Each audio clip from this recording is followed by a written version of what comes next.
and I will be helping to facilitate this workshop. As you heard, I want to let you know that this meeting is being recorded. Let's do a quick roll call to ensure all parties are present. Let's start with Sempra. Edwin Addison's here. Thank you. How about SCE? Good morning. This is Chris Vias with SCE. SCE is present. There are also other team members, including Brian Landry, that have joined for SCE. Thank you, Chris. Let's go with PG&E.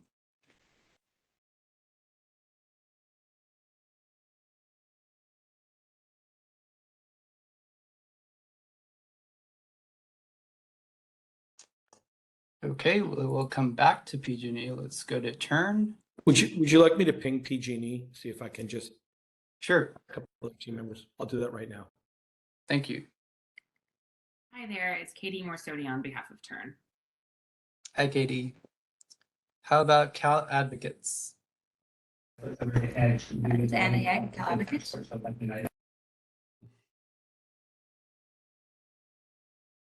All right, I will take that as a yes. MGRA.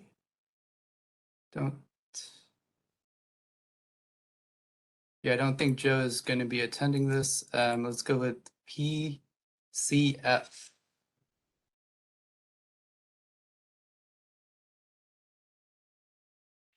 Nobody from Protect Our Communities?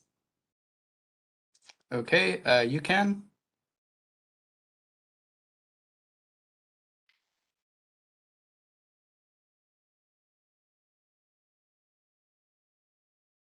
All right, do we have anybody from PG&E on the line? Yes, PG&E is here.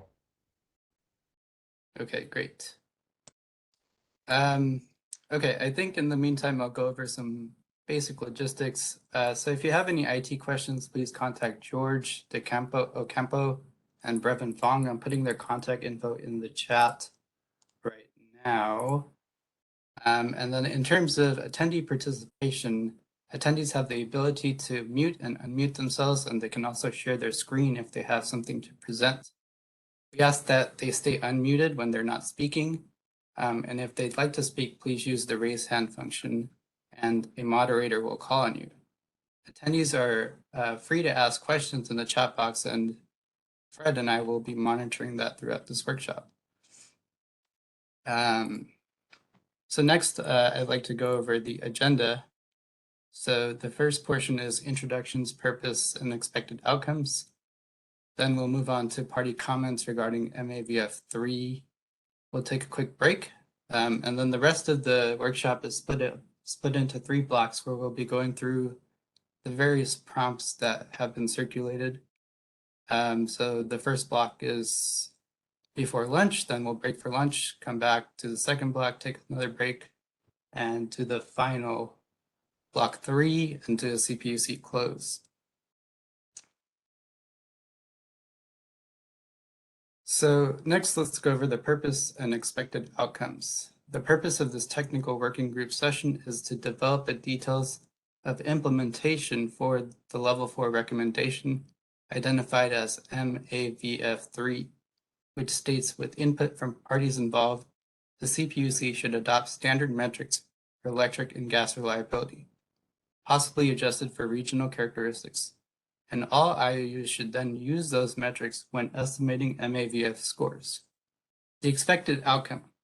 TWG attendees will identify and discuss the merits of adopting standard metrics for electric and gas reliability, possibly adjusted for regional characteristics, which will support development of the CPUC staff proposal in the rulemaking. I'm just going to highlight the 2 scoping memo issues that are associated with MAVF3. The first one is scoping memo issue number 1, which is should the commission consider revising the RDF adopted in D1812-014? What principles or factors could guide consideration of revisions, refinements, or clarifications? CJ, are you reading off a slide? Because we're only seeing the front slide. Oh, I'm sorry. Thank you for mentioning that. Can you see it now? Right. Yep, we Yeah, got we the see it slide now. now. Thanks, Thank CJ. you. Sorry about that. So I'll just go back. So this is kind of the agenda overview. It's pretty typical of previous apps. And then I'll move on to scoping memo issue number 2. So should the commission consider revising or refining the RDF methodology for valuing services, mitigations, and/or impacts, such as those related to reliability and safety? If so, should the commission consider defining and requiring the use of a consistent value of statistical life? B, whether the dollar value of attributes should be explicitly addressed, and C, the valuation of costs and impacts of PSPS events as both risk and risk mitigations. Discussion and consideration of PSPS-related issues in this proceeding should avoid duplicating work on PSPS issues being addressed in other proceedings, or as undertaken by the Office of Energy Infrastructure Safety in the context of its review of utility wildfire mitigation plans. All right, so with that, I think we will move on to the initial party comments regarding MAVF 3. Just go back.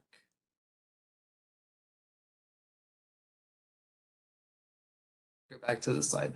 So I'd like to open up to whichever parties want to comment on the initial MAVF 3 recommendation.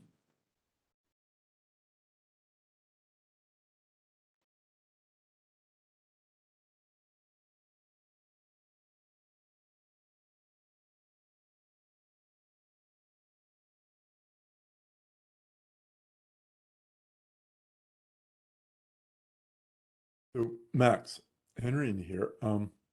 Would you like? I mean, I sent around a set of sort of initial responses to the questions, as did PG&E. Is it your intention that we should go over those now, or what would be the most effective agenda here? Fred, do you have any thoughts on that? Yeah, thank you, CJ. Yeah, I think we intended to just encourage some open discussion of general remarks and responses to this recommendation. But then going through the specific set of questions that were circulated later on.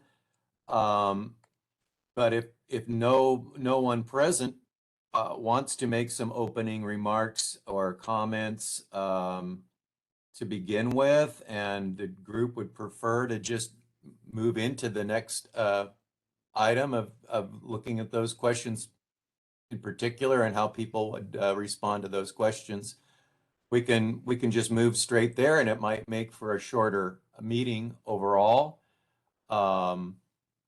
But Max, if you in particular would like to share your thoughts to begin with, we could certainly start there. Well, I do have one kind of general point to make. I think it might be stating the obvious, but there's sort of two sets of issues that are in this agenda, and one of which is whether and how one should develop a more elaborate model of reliability that provides a richer representation of what people care about and the effects it has on people. And then the second part is what method should be used for estimating people's valuation, how bad it is when you have an outage, how much they would be willing to pay for reliability, or however one wants to. And those are interrelated in a practical way, but conceptually they're rather distinct. So the second question as to whether we should continue to use the existing multi-attribute value method that has these ranges and weights and individual scaling functions for each attribute, or replace that by trying to put in dollar values, dollar costs of outages for customers. That's kind of one question. And then the other question is, should we just be a single metric, or should we use a wider range of categories of customer types and outage types? So I guess it seems to me it's useful to try to separate those two kinds of questions. I think to some extent they are separated in this agenda, but they're orthogonal and one can make decisions on each separately. How elaborate should the model be, and how should we value the outcomes? So, Yeah, I think that's a good observation. If we look at the purpose of looking at MAVF3 recommendation could be limited to just, should the PUC adopt standard metrics for reliability? Just that could be a standalone topic. But I agree, it's very closely related to the idea of developing a quantification, developing possibly a monetization from metrics. right. And absolutely. And just to add, at level 4, our expertise is mostly in different ways of valuing outcomes, different kinds of multi-attribute value function and cost-benefit analysis and so on. It is not in the science of and practice of how to assess reliability. Obviously there are experts, certainly in the utilities and for example at Lawrence Berkeley Lab on that topic, but I don't know that we have a whole lot to say about that, except to the extent that it interacts with the valuation method. Thank you. Fair enough. And CJ, I see some other folks with their hands raised, so maybe you can call on them. Yeah, thanks, Fred and Max. So next we'll go with Eric. Okay, thank you, folks. Yeah, Eric Wojcik, representing UCAN. I like the recommendations. I was hoping we'd just proceed as the agenda shows. I also appreciate the work that PG&E put in to fill out the form to show us some of their ideas, and I think that's all very positive. I've been wanting, as many of you probably guessed from our last meeting, to see this happen many, many years ago. So I think it's very important. I think we should do it, and I hope we can proceed as the agenda suggests. Thank you. All right, thanks, Eric. Next is Katie. Hi there, Katie Morsoni from Turn. I'm not going to belabor points that we've already made in other writings. I guess I just wanted to say Turn has previously expressed its concerns with moving to monetization, specifically as it relates to potential losses in transparency. That said, we do think that there is a lot of value in creating a richer set of metrics for reliability that really demonstrate and highlight the differences among customer classes and geographic areas, and we look forward to that discussion today. Thank you. Thanks, Katie. Next is Vincent. Good morning, everyone. Vincent from PG&E. Just a couple of things. First one is more of a clarification. We hope it's a clarification when we talk about the metrics here, they're distinct, separate from the safety performance metrics and other metrics that are ongoing, being discussed, and other proceedings, other venues, other forums.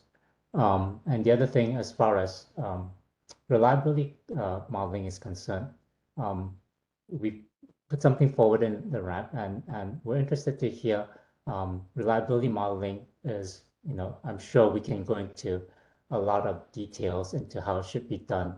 That it's going to be a long, long journey. And I think the way forward for us is to understand where we are right now, what are the big things that this team feels that should be approached in this session, right? Identify the biggest things that could be improved. Because there's going to be a lot of things that we'll have to look at. There's a lot of details, and we should come to some consensus on the biggest things that we want to see addressed, and then move forward from on that front. I'm no expert in reliability modeling myself. That's why I hope that this TWG session with Dr. Wojcik and company can kind of provide some of their thoughts. We laid out some of how we thought about it. So hopefully we can kind of get some consensus around, which are the biggest things we need to look at in terms of reliability. All right, thank you, Vincent. And next is Chris Parks. Good morning.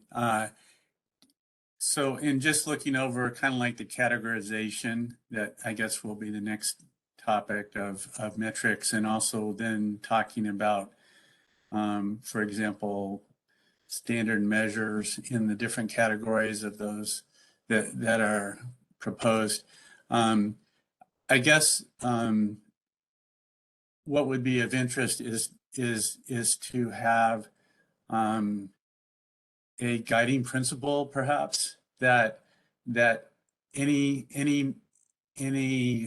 I'm not sure how the monetization would be set up to do this, or how this will actually be instituted, but a guiding principle would be that that any structure is analyzed to consider that it does capture the impacts on customers. And we've talked about in the past, getting the input data that really captures that for the impact on customers, whether it's the duration of the outage, but the impacts in terms of like some of the data could be like the claims data that customers have submitted to the utilities when there are outages, so that we have a real true understanding of how outages and reliability or PSPS events impact customers directly in all the different ways that it does impact customers and the general public, both safety and reliability aspects of that. So if ultimately, whatever is developed through this process, if it's reconsidered in terms of, does this capture all of those impacts, and especially that impact on the public. If we were to look at like a power plant looking to try to determine what level of maintenance and operation is necessary in order to maintain reliability of a power plant, it might determine from a cost-benefit analysis that the optimal situation in some instances would be to run to failure, let the critical component fail, and then repair it, because that's the lowest cost. But that doesn't capture the impact on customers and the public when they lose power, because that can be much greater than the cost of just letting a power plant sit idle for a short period of time, or maybe even a longer period of time when power is lost. So it's important that whatever metric or monetization includes all of the input, all of the data that really helps the commission understand what the true impact and cost to the public is. So if that could be sort of a reality check, or part of the analyses in determining how this ultimately gets instituted, I think that is an important aspect of this process. Thank you, Chris. All right, I do not see anybody else's hand raised, so I think we can move on to block number 1, where we will first discuss the first prompt, which I will have Fred Haynes read. All right. Hey, thank you very much, CJ. Happy to lead this part of the discussion.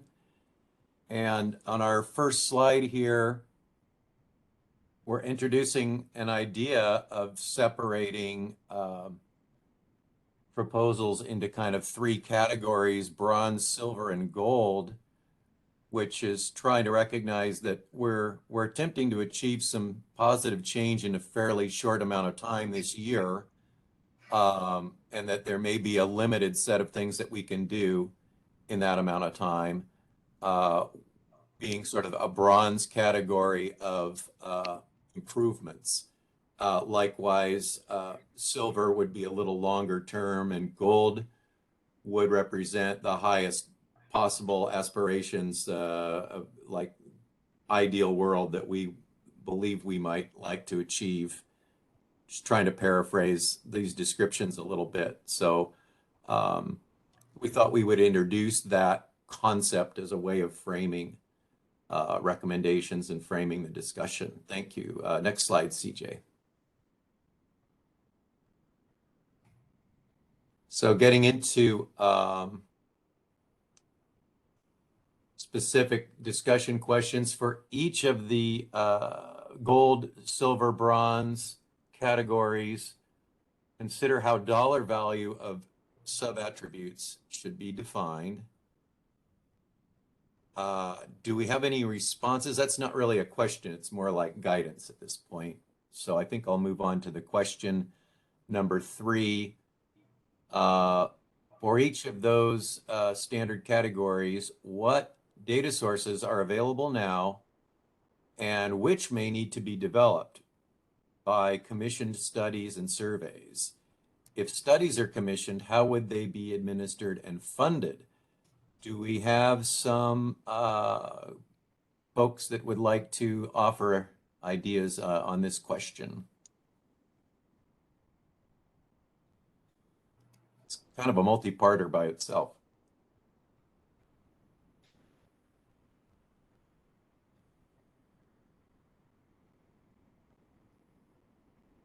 I don't recall if when we circulated the questionnaire did PG&E have some commentary they wanted to share on this point?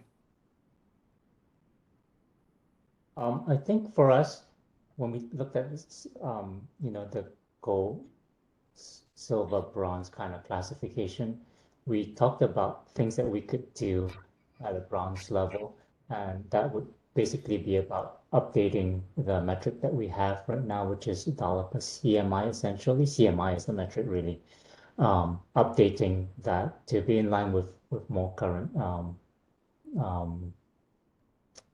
data, like, updating for inflation and so on. As far as studies going forward, we were really thinking about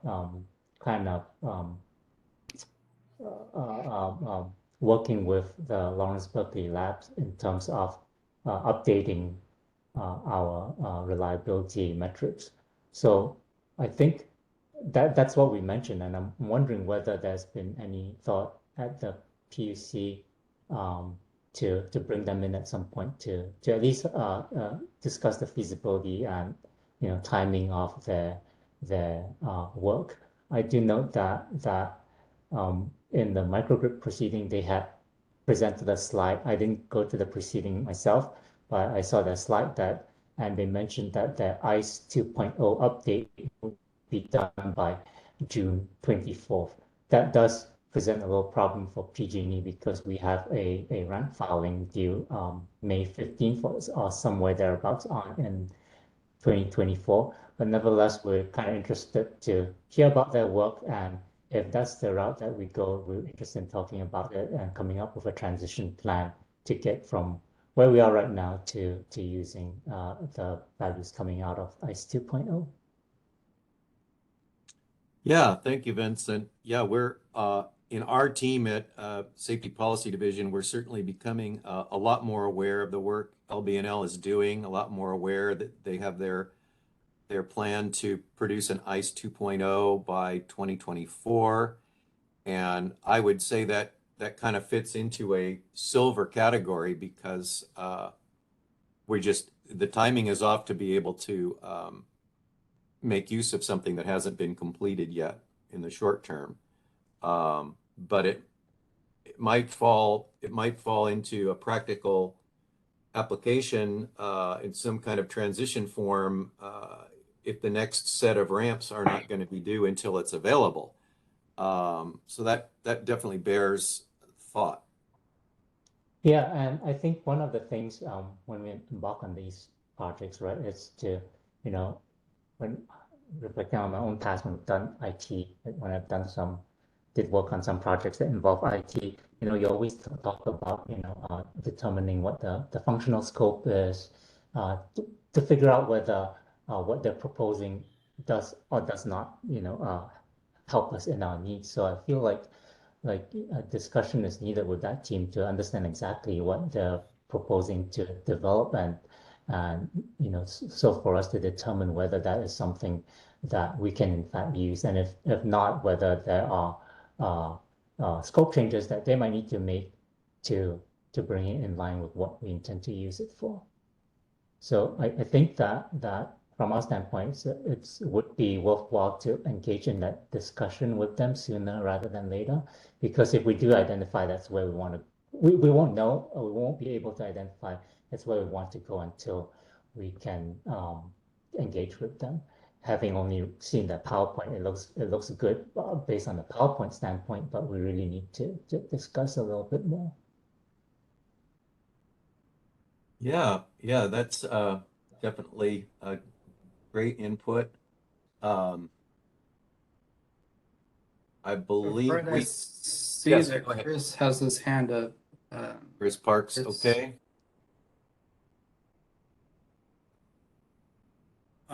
I was going to talk or mention something else. I don't want to interrupt what your train of thought was. Fred, go ahead. I was just going to add that we have been letting LB&L know that we're in the middle of this discussion with our working group right now, and have invited them to participate as their schedule permits, to at least be in on our discussions.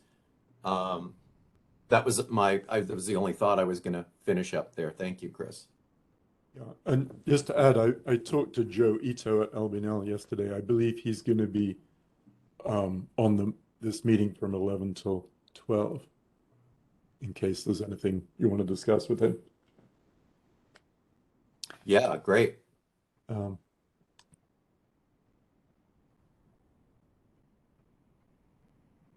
Okay, continuing in our plan here. Can I just ask one question, clarifying Yes, question?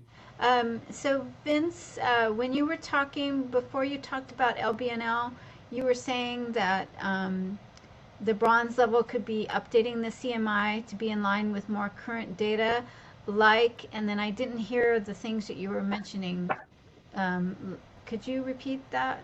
I was mentioning mainly updating for inflation.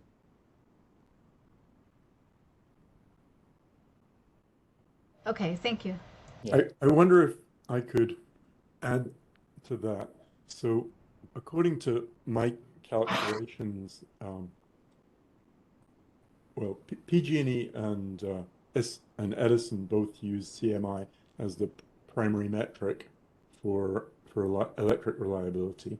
According to my calculations, PG&E comes up to be about $1 per customer minute interrupted, and Edison more like $2.50. Speaking as a customer of PG&E, I don't know that my value of reliability is so much different from my friends down in the Edison area. Anyway, I guess the point is that maybe it would make more sense to have one consistent method, unless there's a strong argument for customers of different IOUs to be different. Now, obviously, there are very different sensitivities or resilience that different customers have to outages, but to the extent, for as long as we're just using a single average CMI over the whole utility, would it make sense to use a single number, or is there a strong argument for having different numbers for different IOUs? The way, well, maybe I should let Dr. Wojcik speak. But I'll chime in after that. Vincent, please go ahead. Yeah, no. The way I've understand it, I think is the utilities have traditionally always done their reliability studies independently, and I think that there's a desire to keep that number to be utility specific. I also wanted to mention when I spoke to Wendy earlier as well that I think it's important when we did the CMI for the MAVF this time, we really strictly followed the settlement agreement, right? And the guidance provided there. It's all in our RAP. We use 4 billion CMI because it was based on the largest incidents that we had seen so far. And the value that we got out there was that $1 number that Max was referring to. Now, I think it is important going forward that we be clear now, maybe to set an objective that these CMI numbers should be consistent across other proceedings at the commission as well. That's not right now and stated in the settlement agreement, but I think it's worthwhile to consider that that should be something we think about when we kind of determine these CMI values. So that would be something that, yeah, we would look at going forward, whether we want to explicitly be consistent in terms of how we determine these CMI values. Thanks, Vincent. Okay, so let's try and go in order here. Chris, did you still want to share? Yes, thank you. So on this, in this categorization of, bronze versus silver, for example, and what might be included in these. So for bronze, if it's going to include capturing metrics that are necessary to really understand the impact on customers, I'm concerned that a single value or selection of CMI with a dollar value could cause unintended prioritization of efforts. And we've discussed this previously about if there is a focus on reducing impacts using a specific dollar value and using it based upon CMI, that might drive a prioritization that tries to reduce the overall average in a utilities service area without looking at the specific impacts on certain geographical areas or sets of customers or those that experience the greatest outages, which should probably be prioritized first for mitigation in terms of hardening that area or reconfiguring that area or responding more quickly to that area. And so it's important that the customers who receive the greatest impact or are most vulnerable receive prioritization for mitigation dollars, even if that wouldn't necessarily have the greatest impact in terms of a specific one price, one value for a CMI that doesn't take into account, for example, duration or frequency or that kind of thing.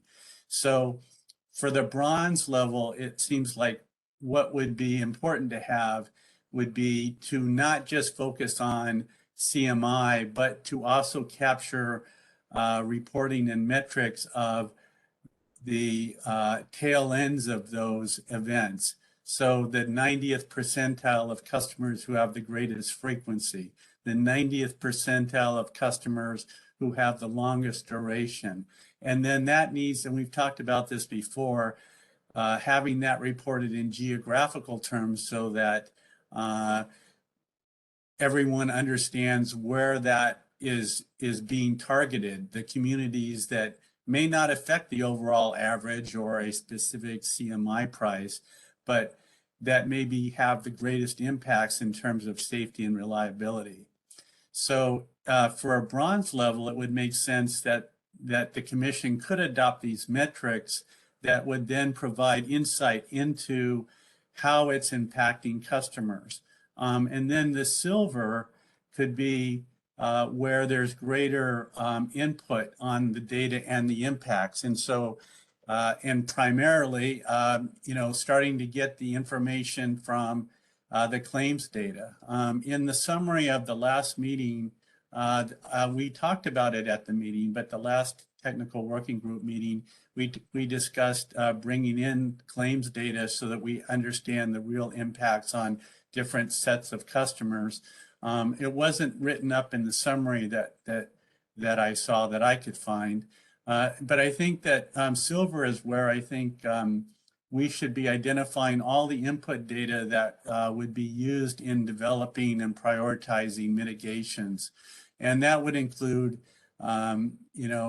getting the claims data in from the utilities using that claims data so that we understand what impacts customers are having, and you could have critical customers that are receiving a greater impact, emergency services providers, folks who are on well water, folks who have greater vulnerability because of the need to be able to evacuate.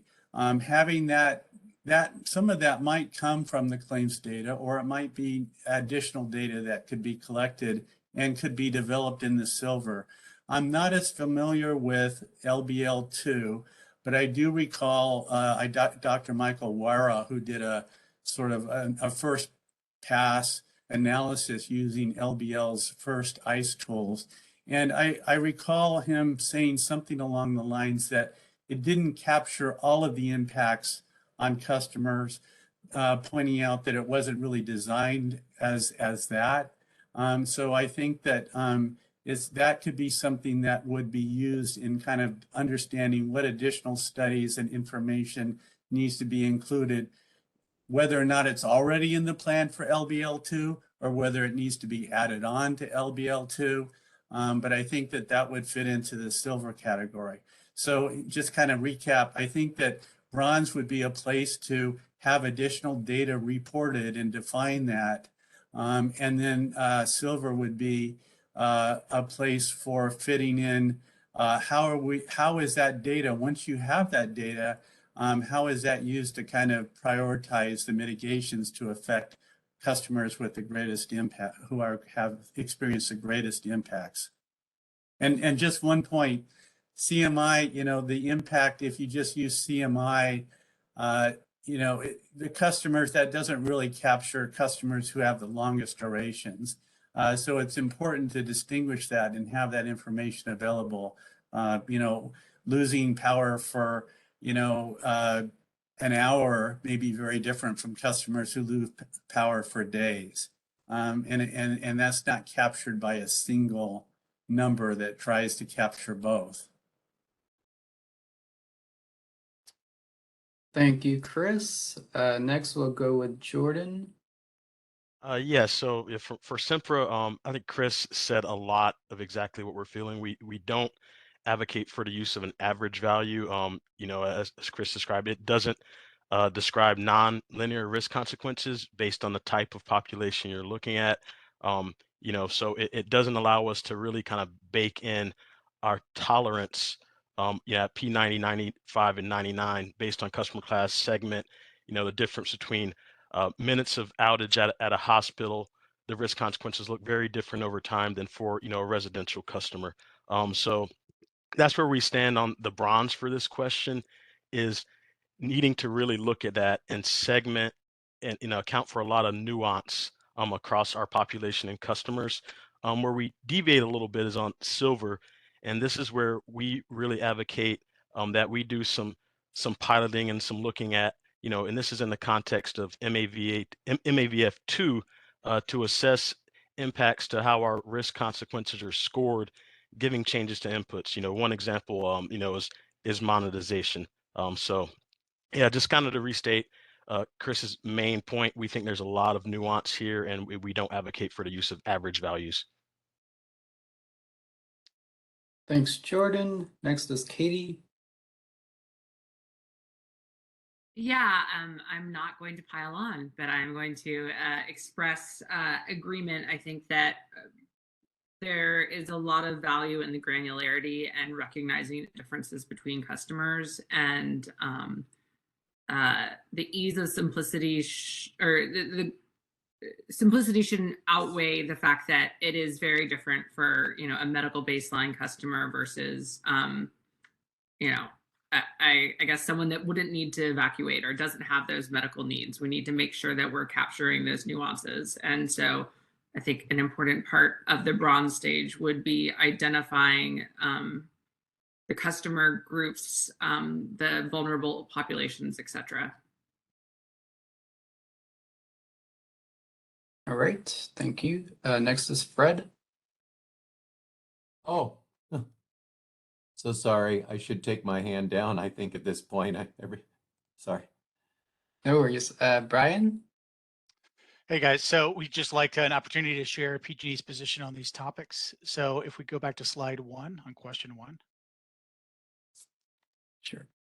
Yeah, so in bronze, you know, we kind of align with a few stakeholders we heard earlier. We haven't seen a stakeholder, at least in our filings or in response to our filings, bring up the issue of, you know, reliability as an issue within our current MAVF. So at present, we just would like to understand the reasoning behind, you know, the need for a change in the modeling. That's in the bronze category, just, you know, writ large. If we do have to align, what we would say is we are in favor of, you know, aligning to a CMI standard. I realize there are nuances in SAIDI-SAFI, but 2 of the 3 IOUs currently use CMI, so that would be the more simplistic view. And then in gold, what we would see is sort of a comparable metric between electric and gas. That may be a little more challenging, as you may have to convert everything to BTUs. So if we go to question 2, I can respond to that. So for question 2, we realize and we hear, you know, Cal advocates in turn loud and clear that there may be some granularity and some customer class fidelity that we may want to get to.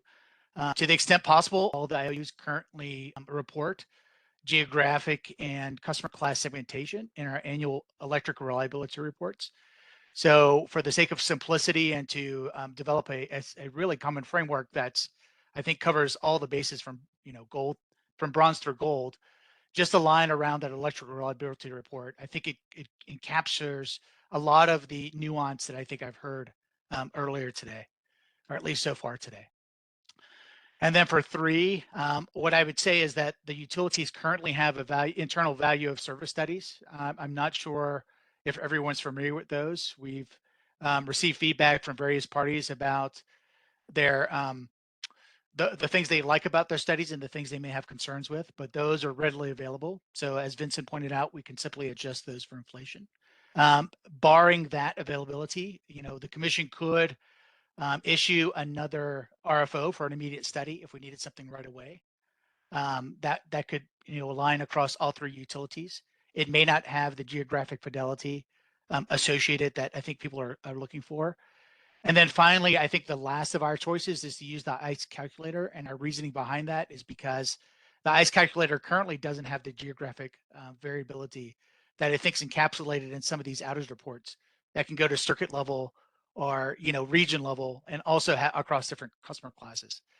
I would say lastly, we're just not in favor of LBNL ICE 2 or POET, simply because we haven't seen these tools. They're theoretical. We just can't align on something we're just not confident even exists. It's kind of vaporware at this point. And what we're hearing is, and what we heard early today, that the earliest these can be available is 2024. So until we really understand what's in those tools, or maybe this becomes a scoping session for those tools, it's just going to be really hard for us to align to those type of activities. And then finally, for question 4, right now, I think that the question is, what is the standard metric? You know, we have natural unit metrics from those annual electrical reliability reports. They're all in natural units. They're available for every single circuit, and they're available for various different customer classes standard. So with that, I think I've answered all questions 1 through 4, and I'm willing to take any questions. Thank you, Brian. Vincent is next. I just wanted to clarify with Chris that the bronze level effort that she's proposing is more along the lines of data collection as opposed to using the data and the modeling, right? I mean, it's determining a set of metrics to start collecting data on. Just wanted to understand that a little bit better.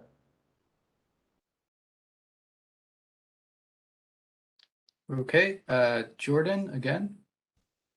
I just want to follow up from some perspective that, we're aligned with SE on the big issue, that we haven't heard from our stakeholders that there's an issue of reliability. So, we don't fully understand the genesis, but we are willing to, analyze this with structure and rigor to understand the implications, and then also concur on, the new iteration of ICE, not comfortable, hitching, tying on to that, given that we don't know exactly when it's going to be updated. And I think there are some issues with that it uses average values as well and doesn't really kind of scale across different segments in the ways we would like.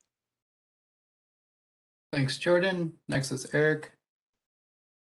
Thanks. I appreciate all the comments.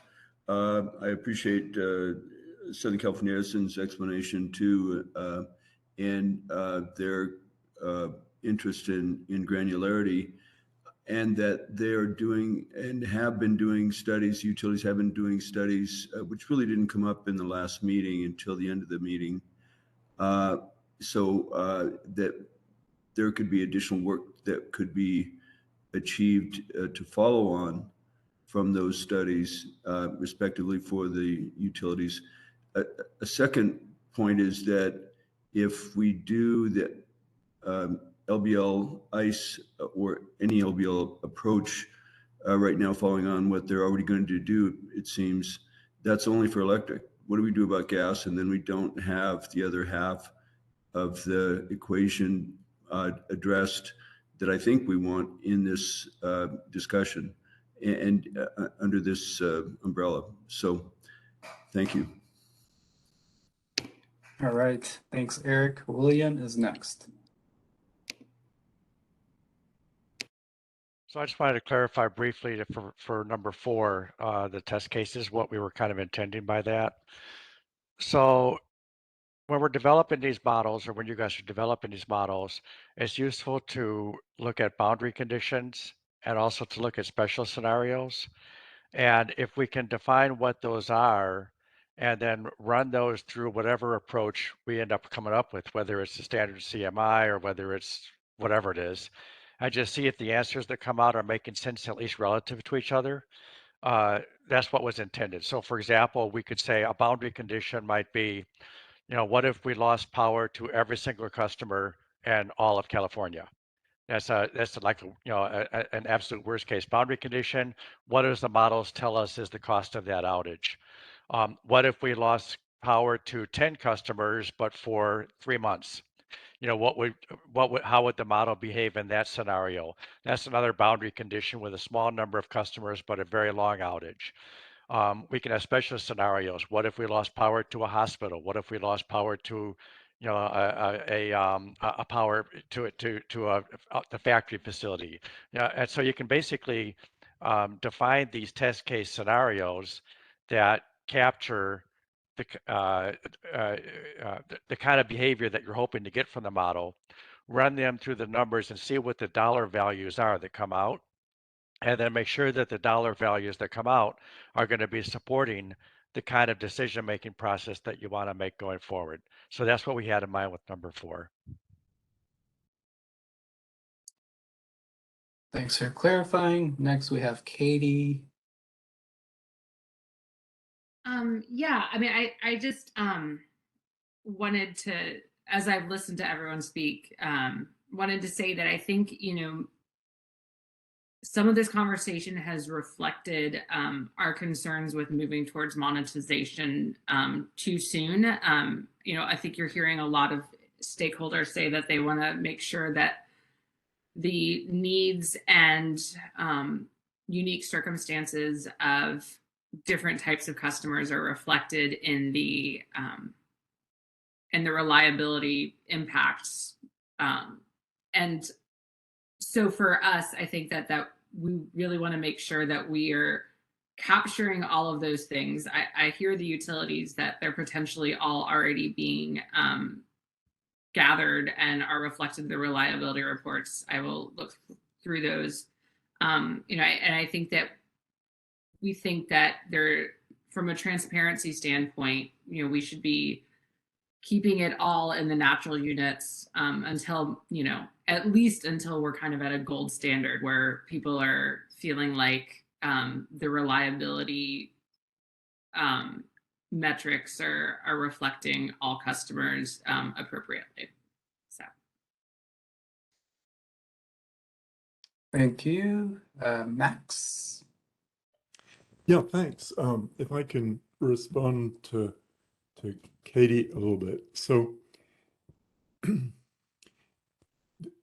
right now, or at least in the past, all the ramp reports, correct me if I'm wrong, use essentially a single metric for electricity and a single one for gas. And for two of the utilities at CMI, and there's effectively a single number on the value per CMI. And you can back out the monetary value even if it's not made explicit. So the question is, what kinds of improvements do we want to make, and what kinds of improvements are practical to make? Many people have been very articulate in expressing why we do need nuanced models at different lengths of outage and different types of customer, and absolutely that seems to make sense. The only, or the most available public model is the ICE model, and as several people have pointed out the deficiencies of that and the question as to when a better one is going to be available. So I guess my question really is for the utilities, for the IOUs. You obviously have, much more sophisticated data on reliability and outages by region, by type of customer, and so on. What is the practicality of using those yourselves to create a valuation model in which you have, values for different types of customer and different types of outage, with some of the kinds of nuance that have been requested? I mean, is that a practical thing for you to do? Or maybe I should say, how long, how soon would it be practical? Because I see that in the PG&E comments, they proposed that, for bronze, which would be practical for next time, would in fact retain a single category, if I'm not mistaken, and continue to use CMI. To what extent would it be practical to go to a more sophisticated model? Thank you, Max. Next we have Chris.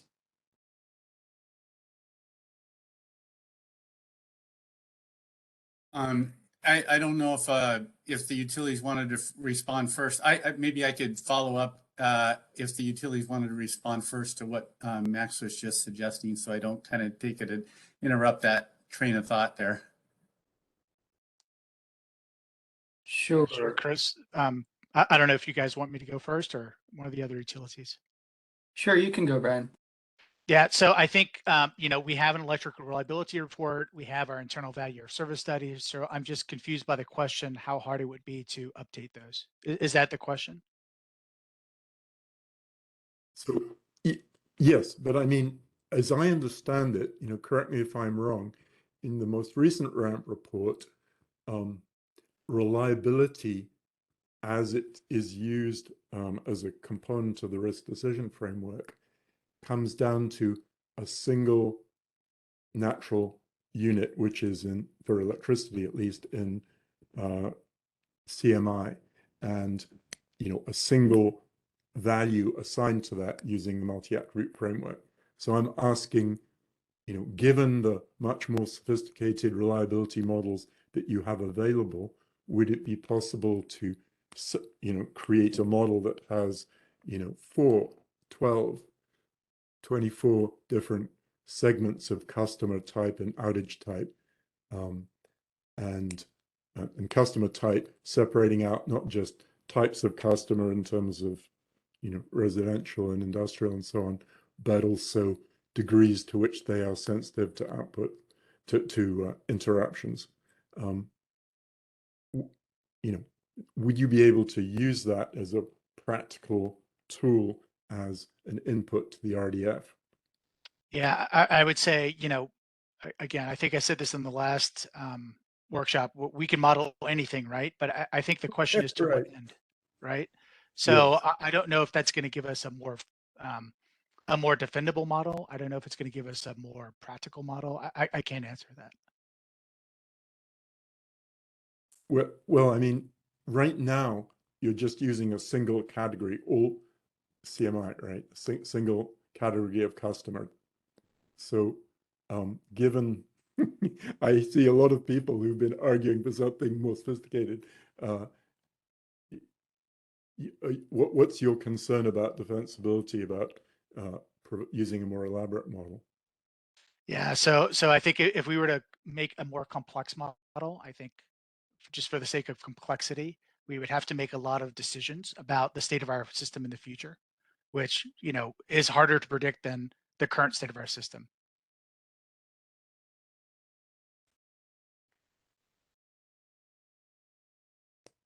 I'm sorry I didn't raise my hand, but can you expand on that?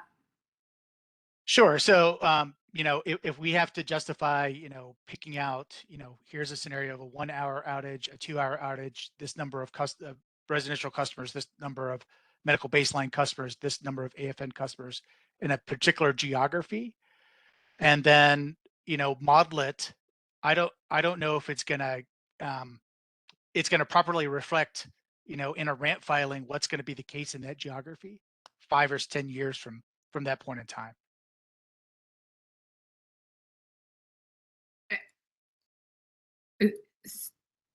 I'm just trying to understand. So yeah, so I'll give you a simple component of like AFN. So AFM includes people with children, people with medical conditions, people who are pregnant. I mean, it's a broad spectrum, right? So I can't really. You may have X number of AFN customers on a circuit today. 5, 10 years from now, I don't know if you're going to have the same percentage of customers. I could assume that. But then again, I don't know if that's going to lead, that level of complexity is going to lead to a better trade-off analysis than just using a straight CMI. Have you tested it? We have not.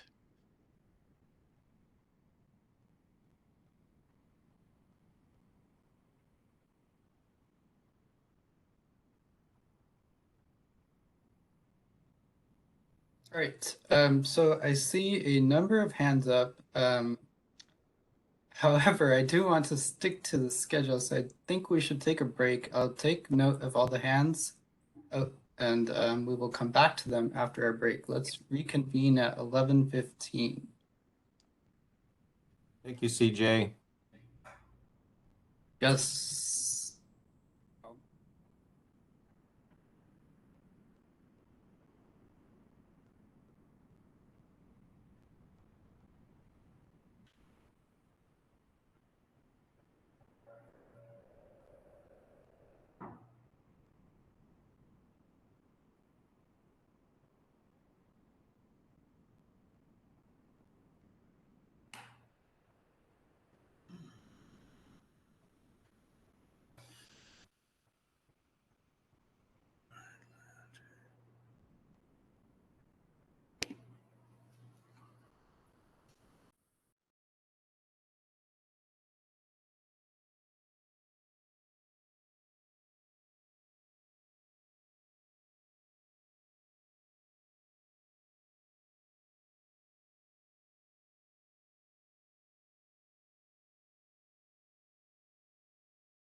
right, it is 11:15.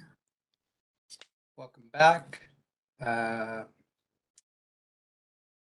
You all hear me? Hi, CJ. Yep, we hear you. Okay, great. I'm gonna do a quick roll call. Sempra here. Here. Okay, SEE. Yes, SCE is here. SCE is here. Thanks. Thank you. PG&E. Present. Thank you. Turn. Yep, I'm here. All right, COD gets. I see Chris Parks. Yes, and I. Okay, MGRA. Present. Joseph Mitchell. Thank you. PCF. Okay, let's go with UCAN. Yep, thanks. All right, awesome. So let's resume the discussion. There are a number of hands up. I think the first one is Brian, so let's go with that.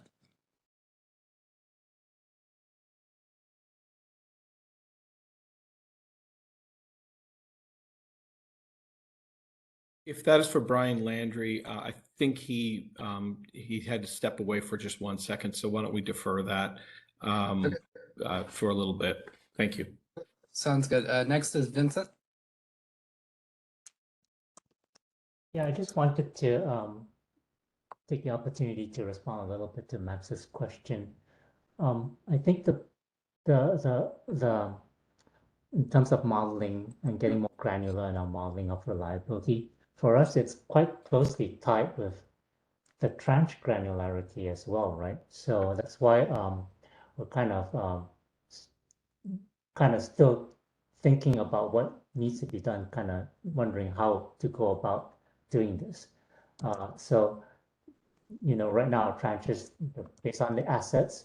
So how do we overlay these other reliability segments like customer classes, geography over the asset level kind of tranches that we have, and does it even make sense to do? How much improvement are we getting versus potentially we would explode the number of tranches that we have? So do we have the data to support that kind of detail in the modeling, and really what what kind of improvement will we be getting when we do that, right? So it's not like we're simply wedded to using a single CMI average number for all the tranches. It's just that I think that every other alternative is not as clear cut in terms of it has a lot of downstream implications, and before we embark on any one of these alternatives, because they take a lot of time to implement, we're kind of let's make sure that we fully think it out first before we go down any of these alternatives.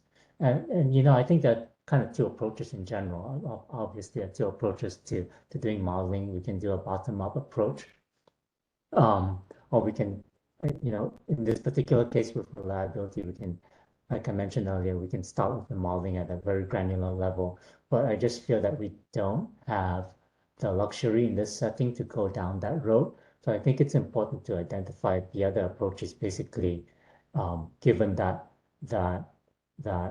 this is a very complex problem. We start with what the TWG thinks is important in terms of reliability modeling to go up to do.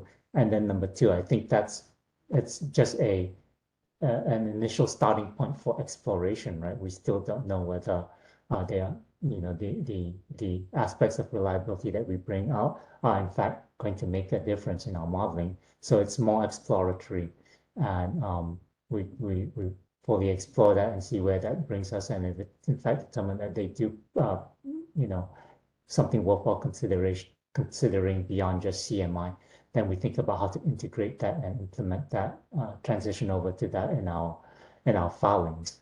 And so I would rather that the first thing that we do in terms of these reliability models, once again, overall is like, determine what our guiding principles are, and then pick out, the priorities that we want to work on. Right. Some of it. Thanks, Vincent. I appreciate your response. And as a modeler myself, I certainly understand those trade-offs. And I would like to especially, commend your suggestion that, it's useful to find out how much difference it's going to make before putting a huge investment into developing more elaborate models. And, reminding ourselves that the goal of this exercise is to help compute RSE and therefore help prioritize between different mitigation options. And so it's interesting to Yeah, I realized. ask, there are some mitigation decisions where reliability, the value you put on reliability and different types of reliability make a big difference, and somewhere it maybe doesn't make that much difference. And to put the effort where it matters, let's say. And you need to Yeah, do I feel like in sensitivity this analysis to arena, figure that out. yeah, for me anyway, in this arena, it's unfortunately it seems to be the case that we don't know until we really try, and so that's why I think it's in this setting we would like to lean on consensus, the experts to give us some kind of direction as far as priorities to explore for reliability, right? So. All right. Thanks, Vincent and Max. Next, let's go with Chris. Which Chris? Oh, I'm sorry. Let's go with Chris Parks. Okay. Okay. Yeah, sorry. Just to follow up from also what's being discussed now and before the break. A couple things. One is what Katie Turn mentioned earlier about using natural units for now rather than monetization makes a lot of sense. What Max, I believe level 4 mentioned about about capturing or understand or using models that utilities may be able to use this information makes sense. What it sounded like what I heard was Sempra or SDG&E saying that they are incorporating some of these other attributes for considering their modeling for understanding the greatest impacts of PSPS and other outage type of events. And so in our comments at the last technical working group, it was written up, I think, in the report after report, I think that the utility, maybe PG&E sent out.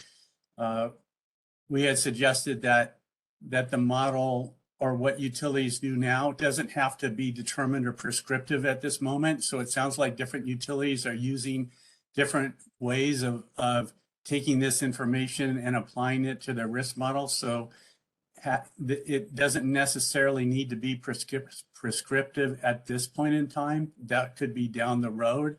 But if there are utilities like SDG&E who are factoring this data in terms of defining how they're going to use this information and prioritize mitigations, then that could be how they are using it. And at the moment, it didn't sound like PG&E is sharing how they are using this information. I think what I heard PG&E say was that PG&E has reliability reports and they have this information available to some extent, but I didn't get an understanding of how they're using that. And just to tie that to a real world example, I mean, in the past, we mentioned at the Wildfire Safety Advisory Board, I believe it was Sonoma Clean Power, talked about how Rankin Valley was always impacted with greatest frequency of PSPS events.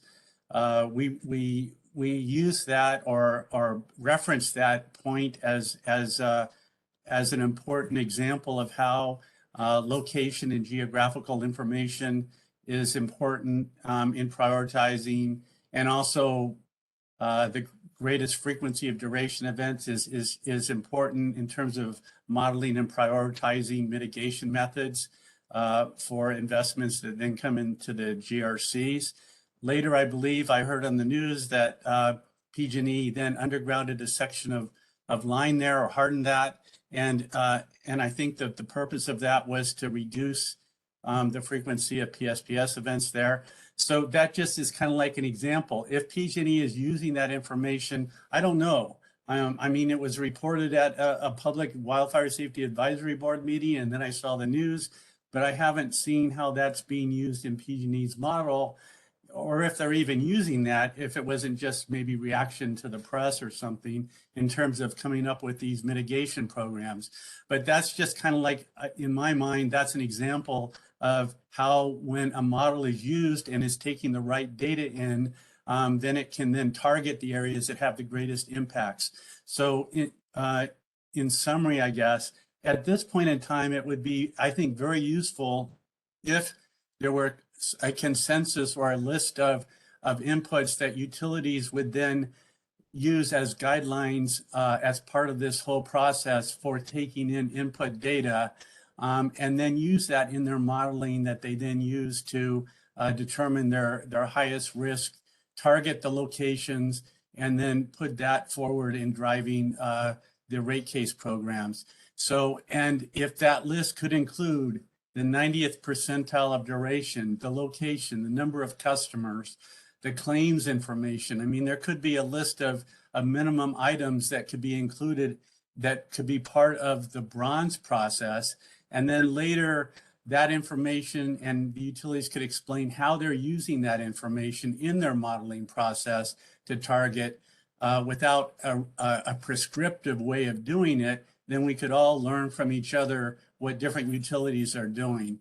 So anyway, I'll just leave it at that. If that could be part of the process, I think that would move the process along towards mitigating and prioritizing mitigations. Thank you, Chris Parks. Let's move on to Chris Vyas. Thank you. Appreciate it very much. And CJ, thanks for all your work here in coordinating and leading this. Very much appreciated. I was actually, I'd raised my hand originally to make a general point that was a little bit more specific to a discussion that was happening just before the break. And the very general point is that if we circle back to, the goals that the commission seems to have for this proceeding in terms of looking to make forward progress on improvements as needed and warranted, it seems that we're working a little bit, I don't want to use the term at cross purposes, but there is some real complexities in the mission of this larger team, because on the one hand, we're talking about standardizing. On the other hand, we're also talking about increasing the complexity and nuance of the tools, measures, et cetera. And it just seems to me that we need to be very clear as we're going forward that, in some cases we are taking on items that may have been the subject of months and months of unsuccessful negotiation to standardize in the SMAP settlement, for example. And if we're trying to see if A, standardization is warranted, B, if warranted, to make such standardization, if we're simultaneously saying we're going to take something that has not so far been successfully standardized, but we're going to simultaneously increase the complexity of it, it seems that it is going to make it even harder to accomplish as much as I think all of us would like to by the concluding part of this phase. So just wanted to just make that general point that we have to keep in mind that when we talk about increasing the complexity in these areas, we need to think about, and is that going to make the standardization even harder to achieve if warranted? And simultaneously, if we're standardizing, does standardization cost us in the complexity if the commission sees a need for complexity and feels it's practical to get that increased complexity in a given area? So thanks for letting me say that. Thank you, Chris. Next is Jordan. So we agree with Chris Vyas on that. We do have concerns about the complexity on studying this, but to go back to the original question from Max on whether we believe it is feasible, practical to build complex models. I think we kind of belabor this point a bit, but again, we just want to state that believe it's necessary to do the piloting sensitivity analysis to answer that question. And to go back to the AFN classes, which we spoke a little bit about last time, we identified 13 subclasses. So in addition to the medical subclasses that were mentioned earlier today, non-English speakers are categorized as AFN. And furthermore, this is, in our data is based on self-reporting. So this is just kind of to underscore the complexity behind this, where we could have scenarios where, again, at the granular level, we can't rely on average values to determine risk consequences. For instance, risk consequences for AFN subclass with medical issue versus a non-English speaker or a deaf person, so on and so forth. As to the, if we find, value in, building more complex models, if I may, I'd like to pass over to Joaquin while we're, talking about STG&E, so we can share his thoughts on some of the complexities behind this. Thank you. Hi everyone, Joaquin from STG&E. Thanks, Jordan. Yeah, I would like to connect the dots with what Vincent has said. What kind of improvement are we gaining with this extra granular work? That's the question that I have. If we go through the 13 classes, we start giving values, weights, scores, or dollar figures, and then we go through the MADF. Are we increasing granularity for the sake of increasing granularity, or are we really learning anything? And that's why we strongly advocate for testing, piloting, pick 2 or 3 mitigations, and then explore what is changing. That's our position right now. It seems that we are just talking high level, and we ideally would like to explore. Otherwise, we are gonna go and we are gonna use the ICE calculator. We are gonna get values. Then someone will say, well, they are not granular enough. Let's go even an extra level of granularity. And I don't think we are answering the question about, is this really moving the needle in our MABF? Yeah, I'll take any questions. I apologize, I'm not in camera. All right. Thank you, Jordan and Joaquin. Next, we will go with Heidi. Am I audible at this point? Yes, we can hear you. Great, thanks. So first off, I'll apologize for being kind of late to the conversation and hopefully not speak in an irrelevant manner. But my name's Heidi Caswell. I'm now with the Oregon Public Utilities Commission staff, but vice chair of the IEEE Distribution Reliability Working Group, and pretty heavily involved in a lot of reliability analysis and the work done there. Previously, one of the SMJUs with PacifiCorp. So my experience, I think that there is something to be said for kind of managing the intensity of the granular analysis, but I do think that it's important, especially when you start talking about reliability, decomposing kind of the outage causes into stuff that has, maybe some reasonably cost-effective mitigations associated with it, versus those that don't. So it's like one outage is not the same as another outage, and building a model with fragility curves around that needs to recognize kind of some subgrouping around that which has kind of some reasonable history and probability that then allows you to apply the mitigations when they are, where they exist, I guess, and have maybe some family kind of values associated with it instead of being extremely focused on any specific location and outage. I think you can chase down that too far. And thanks for letting me have some airtime. Thank you, Heidi. Appreciate it. Next, Katie. Yeah, I just wanted to speak to the issue of granularity for a moment. Granularity, I think is one of the things that as I've worked through this many year process, I've realized is really key to the success. Because what we're wanting to find out is not only what are the programs that are going to be the most cost effective, but what are the scopes of those programs that are going to be most cost effective.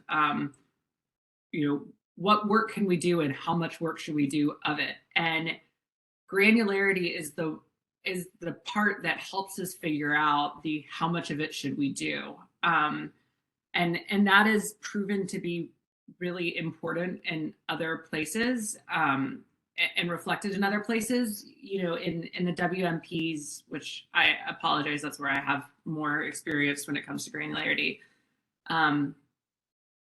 We can see that there is a declining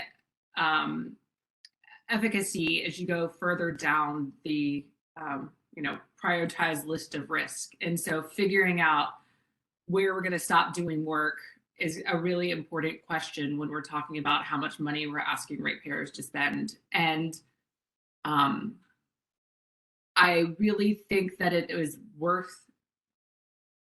a valuable use of our time to really interrogate the role that granularity plays, because I think that it could have, I guess I am unconvinced that it's complexity for the sake of complexity's sake. I think it's actually something that helps us much better target our programs and identify how we can best treat vulnerable communities. And so with that, I just wanted to really put it out there that, a big part of all of this for us is making sure that we don't lose, we don't move backwards on granularity. We only move forwards. We have smaller and smaller tranches. We have more granular looks at data, so we can really target every ratepayer dollar at the most effective work that they can do, be it for safety, reliability, or any of the other positive benefits for customers. Thank you.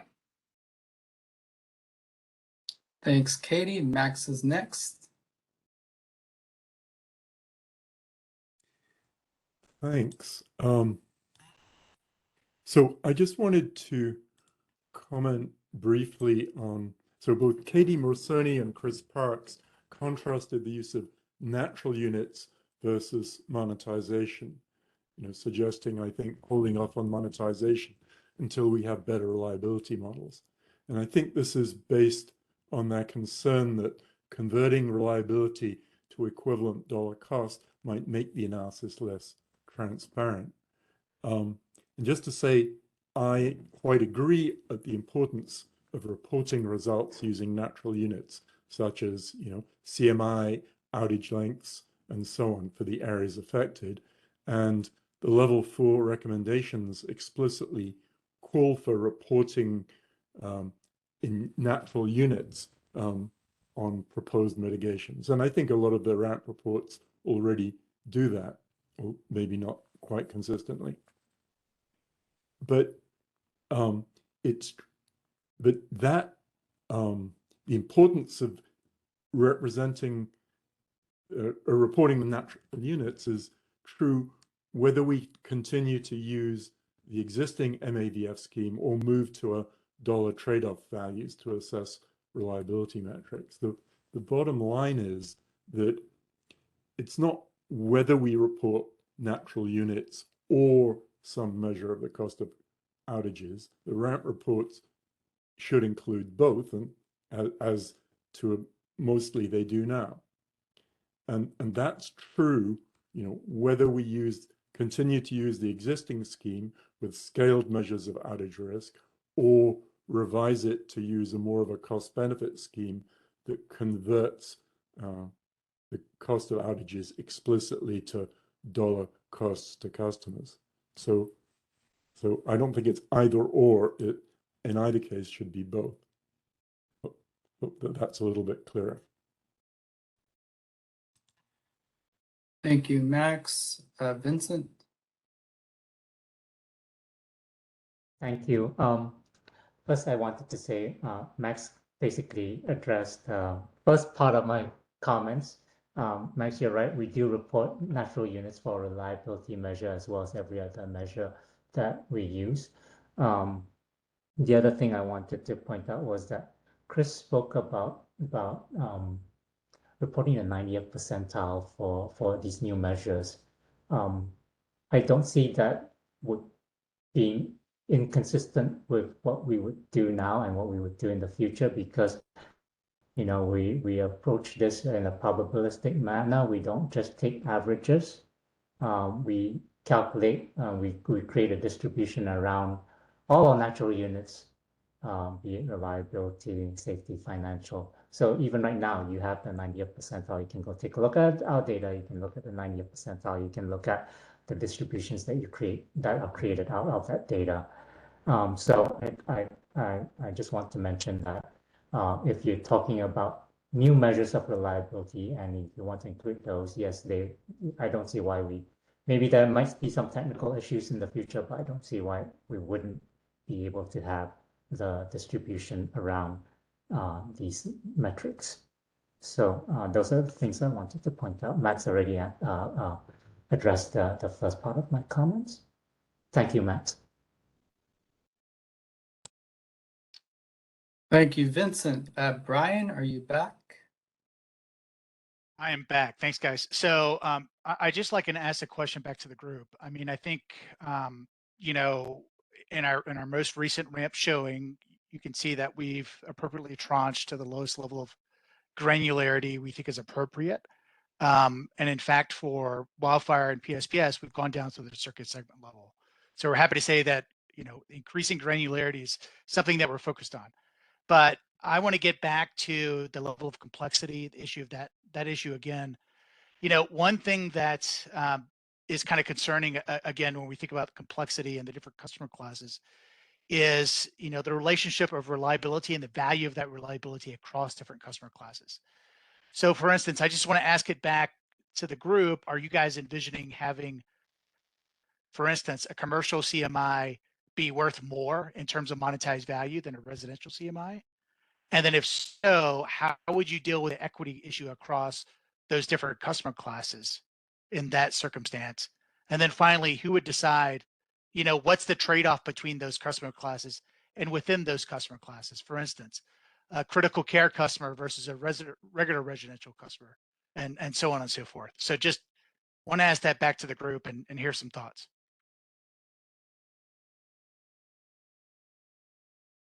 Okay, thank you. Fred? Yeah, hi, CJ, thanks. I just want to piggyback a little bit on some things that were said recently.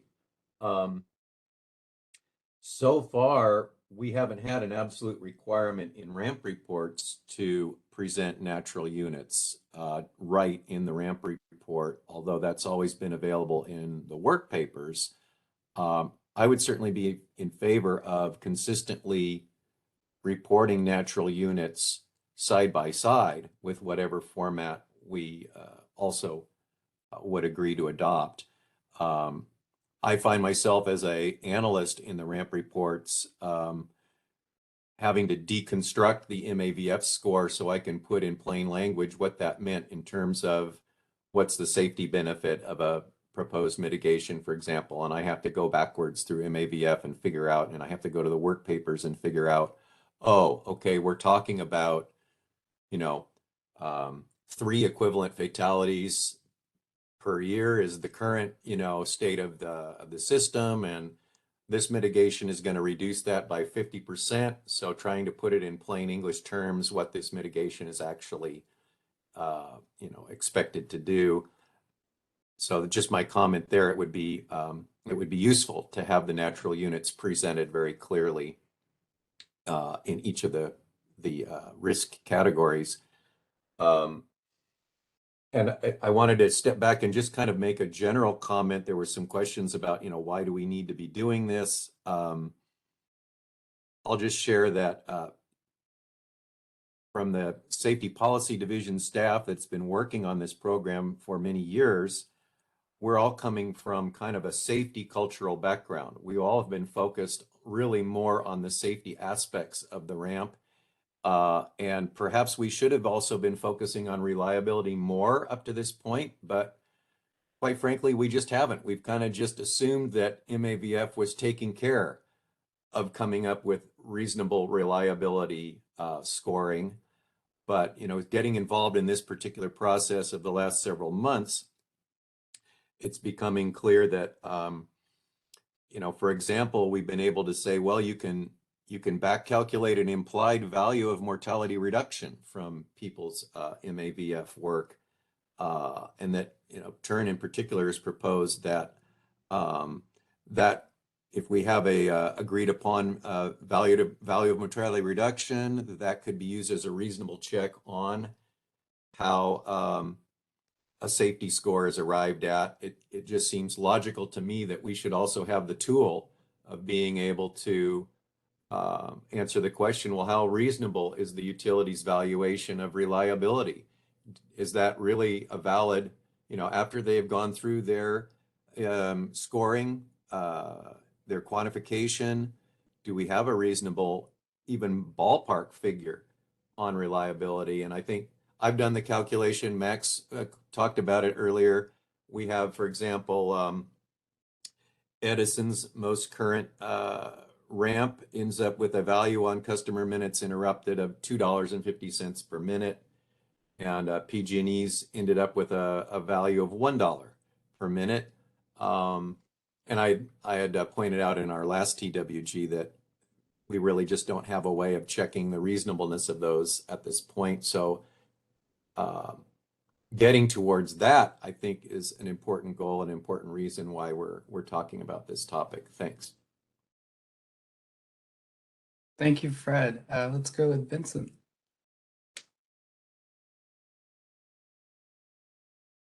Just wanted to mention, Fred, we're okay with reporting in natural units as well. I think your concerns are valid. I think we also see some merit in terms of reporting in terms of natural units. Another thought also about the tranches, some comments we heard about tranche granularity. I think granularity, of course, we want more granularity, but the other thing about tranches is that the different ways to slice and dice, you know, the data, right? So you also should need to consider that. You could slice and dice the data with more granularity, but if it's not serving you in the way you want to look at things, then that additional granularity isn't going to help. So it's not sometimes just getting more granular might not even get you the picture that you're looking at. So it's a complicated discussion. I think there's a lot of perspectives you need to consider when you look at granularity. And also you need to consider like the role of the models that we're talking about, these enterprise risk models, whereas the more detailed models that we have that could be slicing and dicing the data in different manner, but that's because they have different use cases, different objectives. So that's something you need to consider, is like, what exactly are we going to be using the enterprise risk models for? So I just wanted to point that out as well. All right, thanks. Let's go with Joe Eto.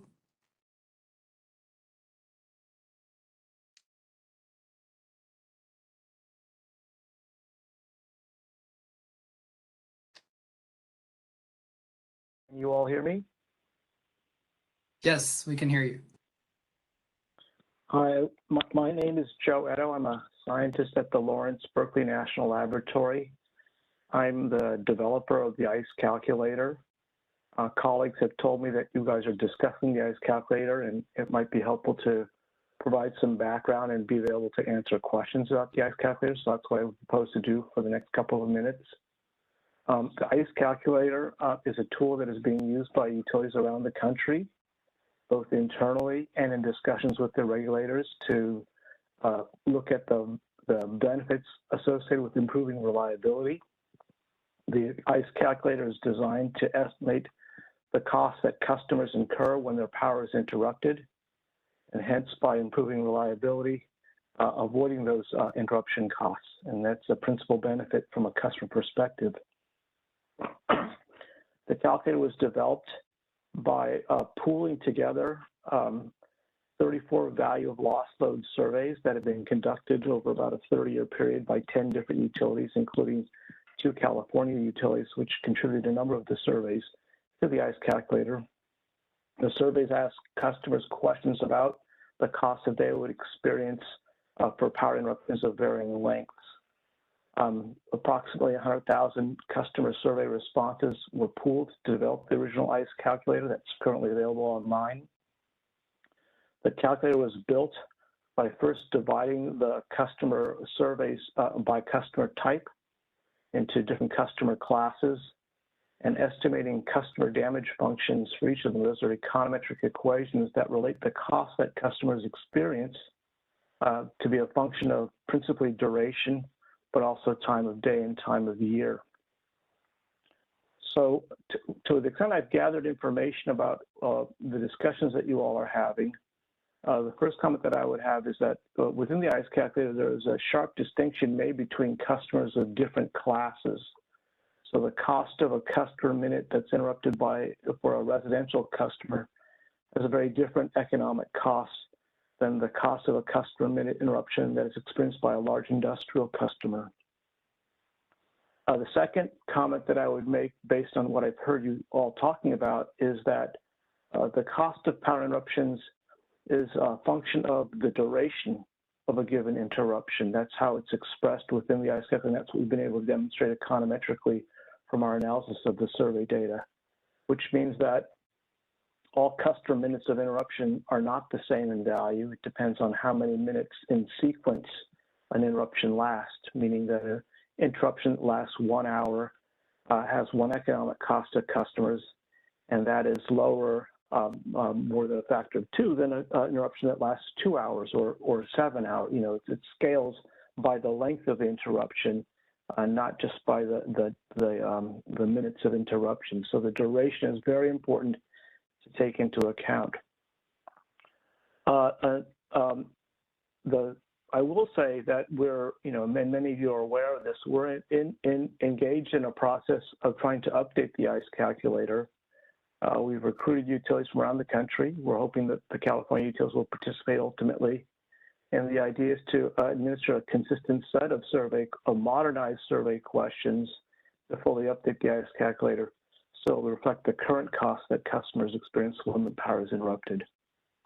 Why don't I stop there and see if there are specific questions that you all have been discussing that maybe I could answer with respect to either the ICE calculator or the research that we've been doing on the value of reliability.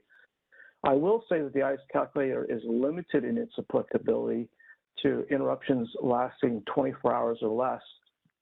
And that's because surveys of customers who experience these interruptions alone are very difficult to use in looking at long duration interruptions. One, customers cannot really tell you about sort of the upstream and downstream effects of the impacts on their businesses, on businesses that have not lost power, but whose businesses are affected by those businesses who have lost power. These are what we call indirect effects of long duration power interruptions. The other issue is that it's very difficult for customers to countenance what the cost they might experience from very long or widespread interruptions without very scenario-specific information about the extent and scope and duration of these interruptions. So we have been piloting methods. We're actually doing demonstration projects right now where we couple survey work with regional economic modeling. We call this tool the POET tool. This is not a production tool at this point. This is an R&D effort that we're undertaking with Commonwealth Edison in Chicago to prove this idea of trying to use regional economic modeling and calibrate it with survey information to get at the costs associated with long duration widespread power interruptions.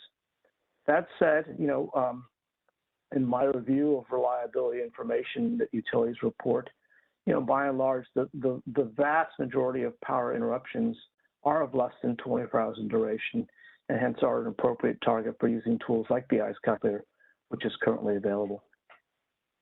Let me stop there and see if there are some questions that you all have that I can help you out with. Thank you, Joe. Let's see. I think I will go down the list. Let's go with Eric.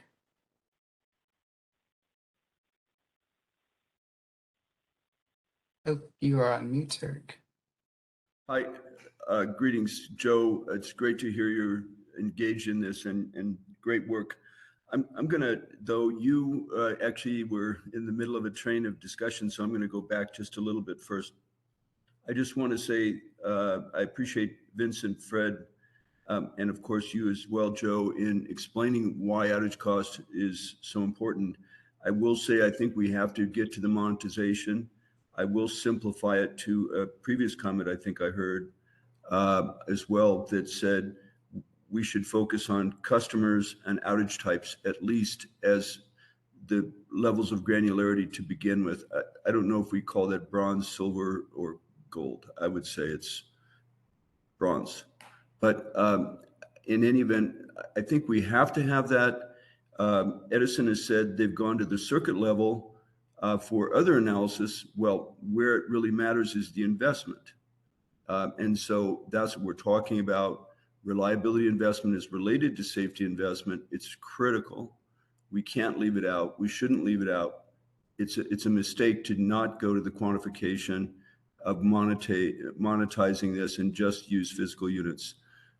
With that sort of said, I also want to say, again, I appreciate all the work that LBL and Joeto's worked on, and especially the distinction between short-term and long-term, which has been a big problem.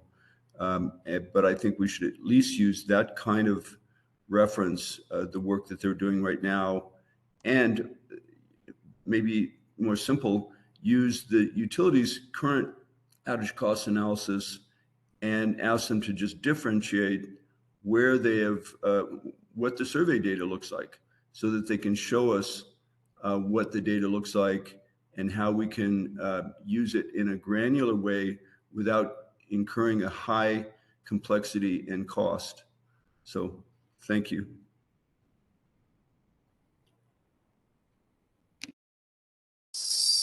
Thanks, Eric. I think we have time for one more. Let's go with Joseph Mitchell.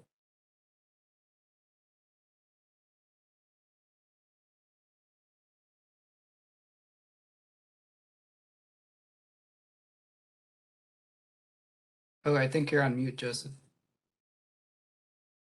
I'm sorry, Joseph Mitchell, Mussey Grade Road Alliance. Thank you so much for attending this meeting.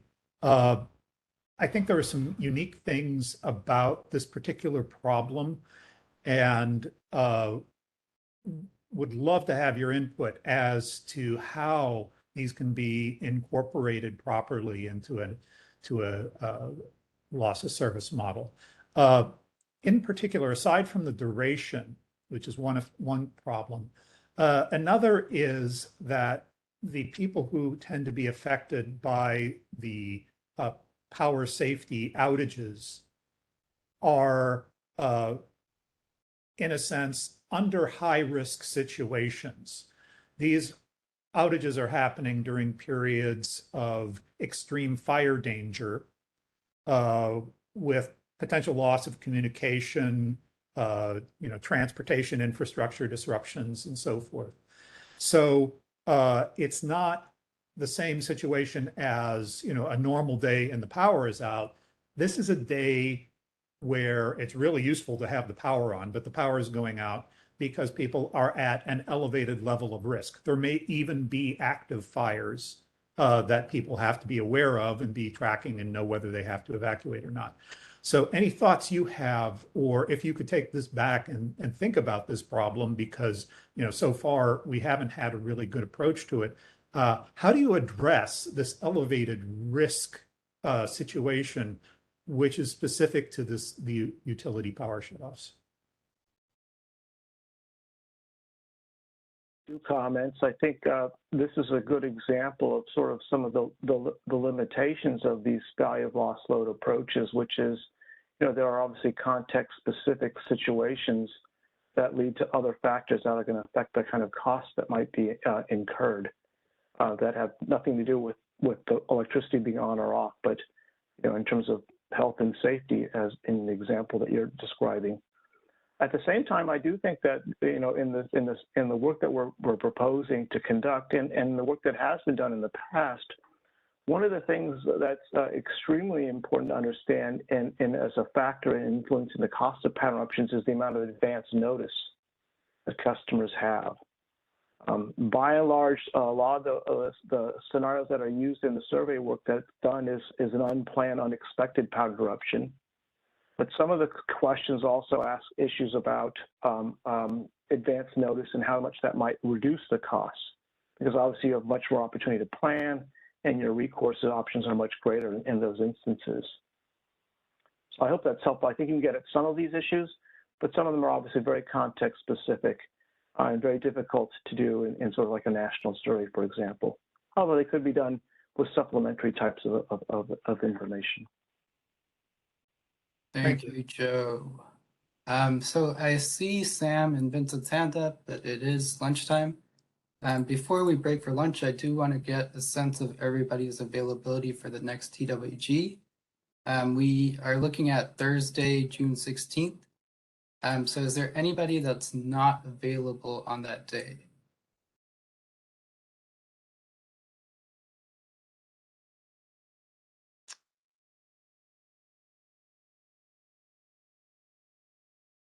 All right, hearing none, that sounds good. I will move forward with scheduling that. And so let's break for lunch and reconvene at 1 p.m. Thanks.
All right, it is 1 o'clock. This meeting is being recorded, just to let you know again. Let's do a quick roll call. Is Sempra here? Yes, here. Okay, SCE? Yes, SCE is here. Thanks. Great, PG&E? PG&E is present. Turn? Katie's here for turn. Awesome, Cal Advocates? Yes, we're here. Okay, MGRA? PCF?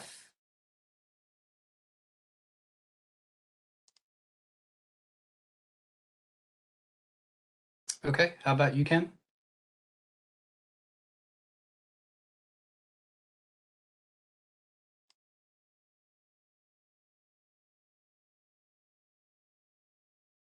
All right, so let's go back to the raised hands before we took our lunch. So I think Vincent is next, if you want to go ahead. My question was for Joe, and I guess I can, Joe Ito, and I guess I can summarize in terms of whether there are any technical documentation that he can provide for the ICE 2.0 update. I don't know how I'll answer it now that he's not in this meeting, but that was my thoughts anyway. Yeah, I think Joe isn't with us now. But Vincent, I could put in the text some links to some pages that they have with documentation and various articles that they've written. That would be helpful. Thank you.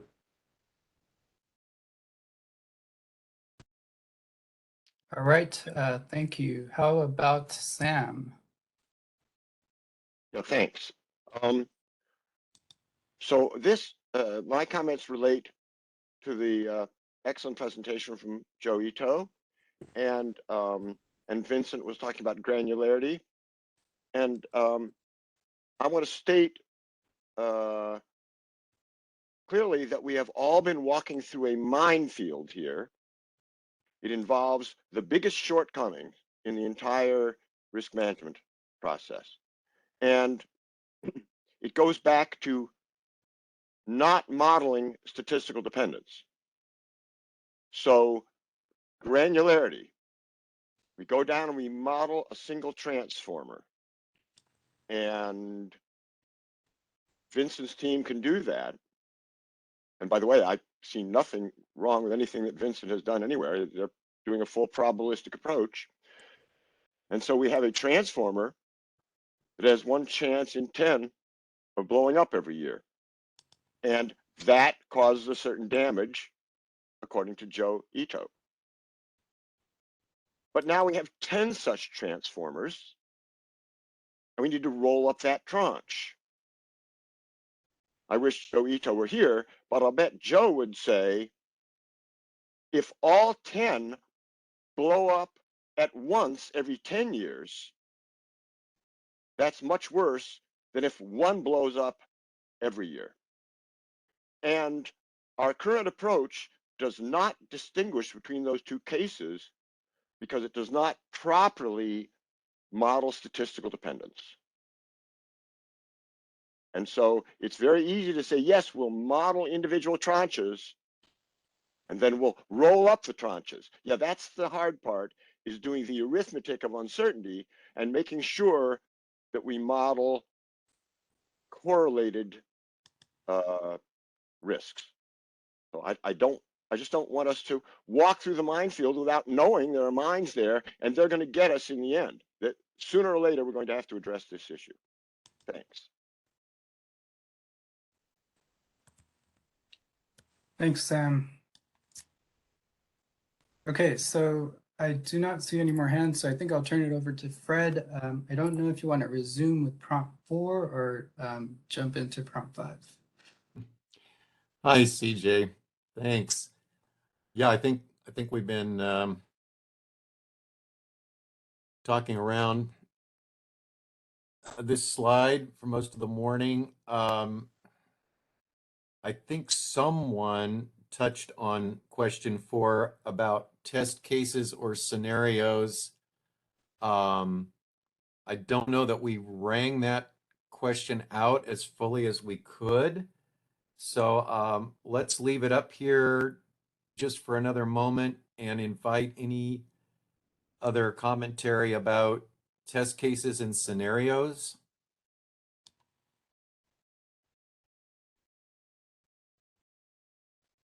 Or if there's people want to reflect on that and provide written comments later, that's completely okay with me. I see William's hand up. Yeah, Okay, I'll just go back and provide the context to more or less reiterate what I was saying earlier. We've talked a lot about we want to allow for when we're doing this modeling, we're concerned about long duration shutoffs. We're concerned about this particular group or that particular group, and so on. Really, this is asking us to get specific about some of those things, to identify some specific scenarios that we would like the models to behave correctly for in terms of optimizing the risk spend efficiency analysis and making the correct management decisions. And so rather than having it be a generic kind of vague, we'd like it to work well, we really like to say, what are the 3 or 6 or 10 or whatever the number is, specific scenarios that we would like the models to correctly handle.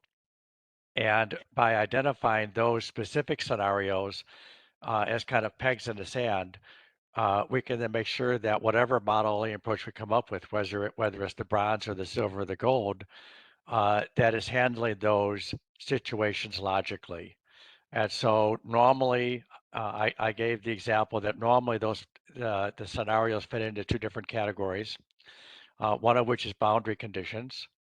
So for example, we would have a boundary condition of, does it handle the situation of widespread outage correctly? You know, we've lost power to all of Southern California. Another boundary condition would be, we've lost power to a small number of people, but for a very, very long period of time, 3 months or something crazy. So those are examples of boundary conditions. But then we also have the special situations. Does it properly handle businesses versus residential? Does it handle special needs like hospitals? And so by identifying the specific scenarios that we want to test the models against, that will at least help us to validate that we're on, in a general sense, that we're on the right track with whatever we do end up standardizing on. That's all I had. Thank you. We see a hand up from Chris Parks. You see anybody else, CJ? No, I think Chris is next.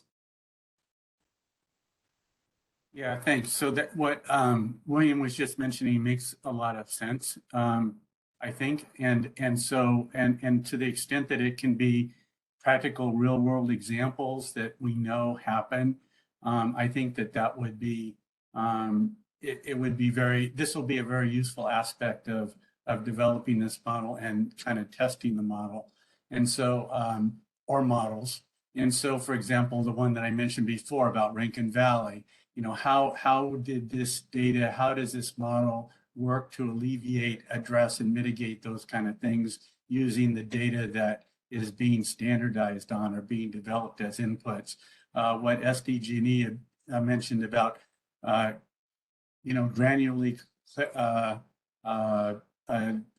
addressing unique customers with high vulnerability. How does each of the models address those to kind of test and verify the model? And geographically, how does this handle the different areas of impact the greatest, as well as I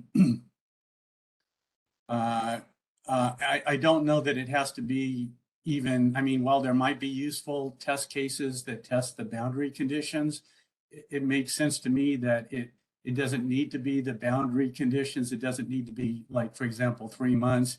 It could be an extended outage of 2 days or 3 days, or a relatively high frequency pocket of customers being de-energized.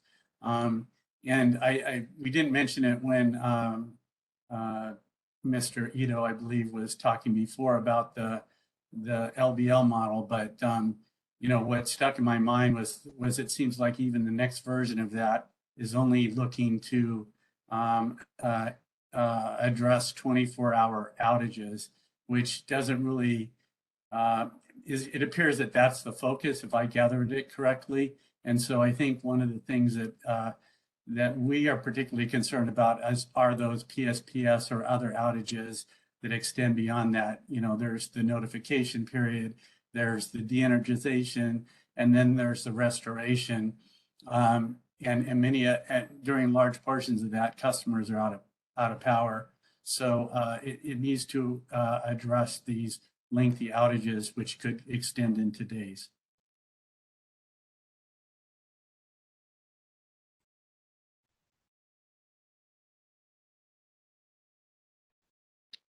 Thanks, Chris. I do not see any more hands up. Okay.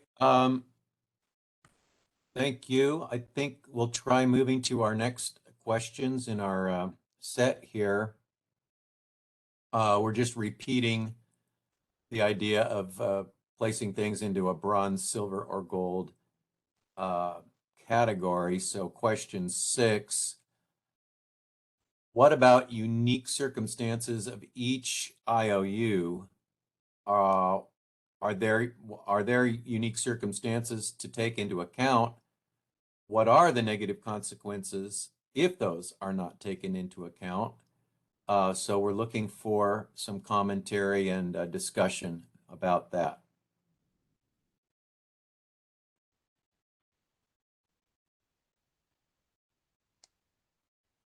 I see Chris. Do you still have your hand up from last time? Yeah. Sorry about that. Maybe. No problem. How about Eric? Yeah, thanks. I just want to ask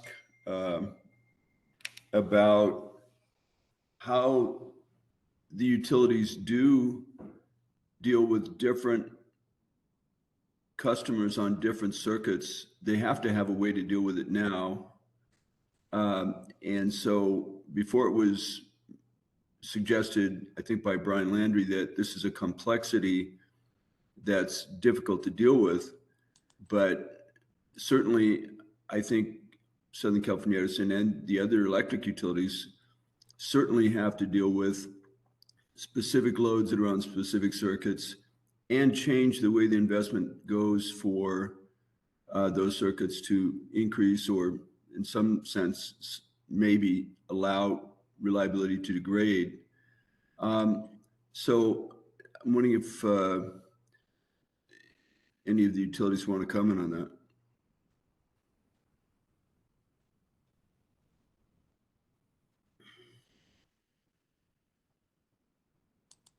Well, I guess I shouldn't have expected any comment. It's a difficult issue to address, I know. I mean, it must be, it's a huge challenge, but that also goes to the whole question of what are the negative consequences. Some circuits in, I would say, low-income areas historically have been high outage incident circuits, and well, that's the way things have gone. And then, as we know, for example, in San Francisco, or let me just stick to that, PG&E's got, in essence, a double or triple ringed circuit there where the reliability is extremely high. And they've invested a heck of a lot of money to make sure the reliability is maintained in the city of San Francisco, as compared to, I'll just say, the city of Fresno. So there's a lot of variation in the way the investment pattern works there. There's no discussion about it that's explicit or transparent. I think we need these kind of metrics so we can have a more explicit and transparent discussion. And I think that's also a reason why it's potentially difficult for utilities to want to support the kind of criteria that I'm talking about, and some of you are talking about, so that we can be clear about just what outage values, what incidence and outage values are on specific circuits. Thanks. Dr. Wachik, I just want to mention that PG&E, I'm definitely not in position to speak on the matter, and that's why I'm quiet anyway on this subject.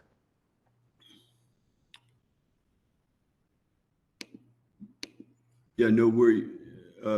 Thank you, Vincent. Okay, thanks, Eric and Vincent. Let's go with Brian.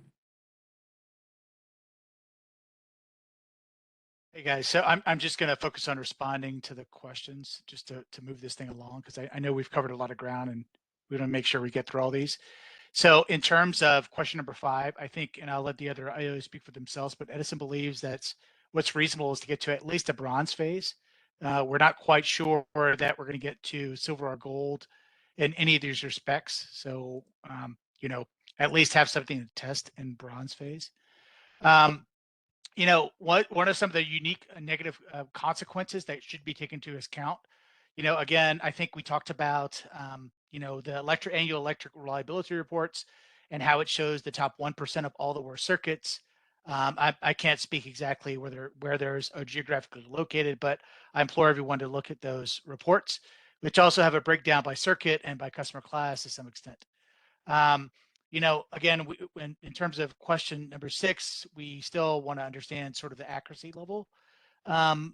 that we need to get to, and we want to avoid any negative consequences by overvaluing certain customer classes over another. We're very concerned about equity, and not so much necessarily overvaluing vulnerable customers, but overvaluing customers that may already have resiliency measures in place, such as critical care facilities.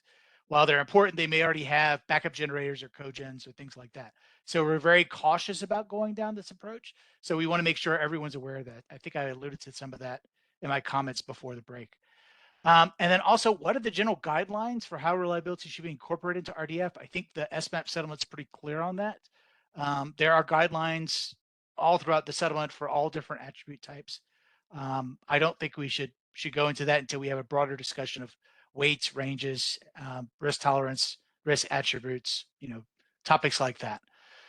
And then number 8, right now, just talk about the benefits and the downside. So the downside, I think, is of number 8, is adding additional subclasses and sub-attributes could significantly increase the modeling complexity. And we're still not clear if we've heard a cogent response from anybody to what end. And then also the benefits and attributes of keeping, weights and ranges. It's consistent with the SMAP settlement. It's both also used in WMP and follow-on GRC activities. It allows flexibilities for IOUs to have their own reliability metrics. It allows IOUs to reflect their own risk attitude, particularly ranges.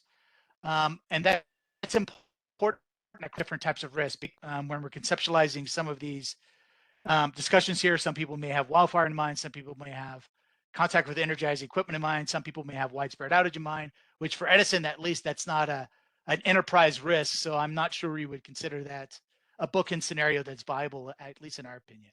So I've answered to the best of our ability questions 5 through 8, and just I look forward to a continued discussion.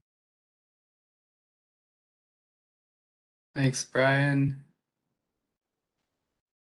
Seeing no other hands, I'm going to turn it over to Fred to continue with the prompts. Okay, thanks, CJ. Thank you.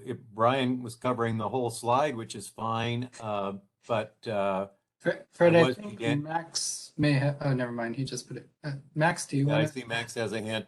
I mean, that's Well, I was that's just fine. Going up and down. I'm not sure if he wants to share. I have a response on 7 and 8, but maybe you aren't getting that yet. So let me know when that's appropriate. Yeah, I didn't want to gloss over 7 and 8 for others that may want to speak to those points, but we might as well continue the flow of conversation, Max. So go ahead. Okay. So sorry.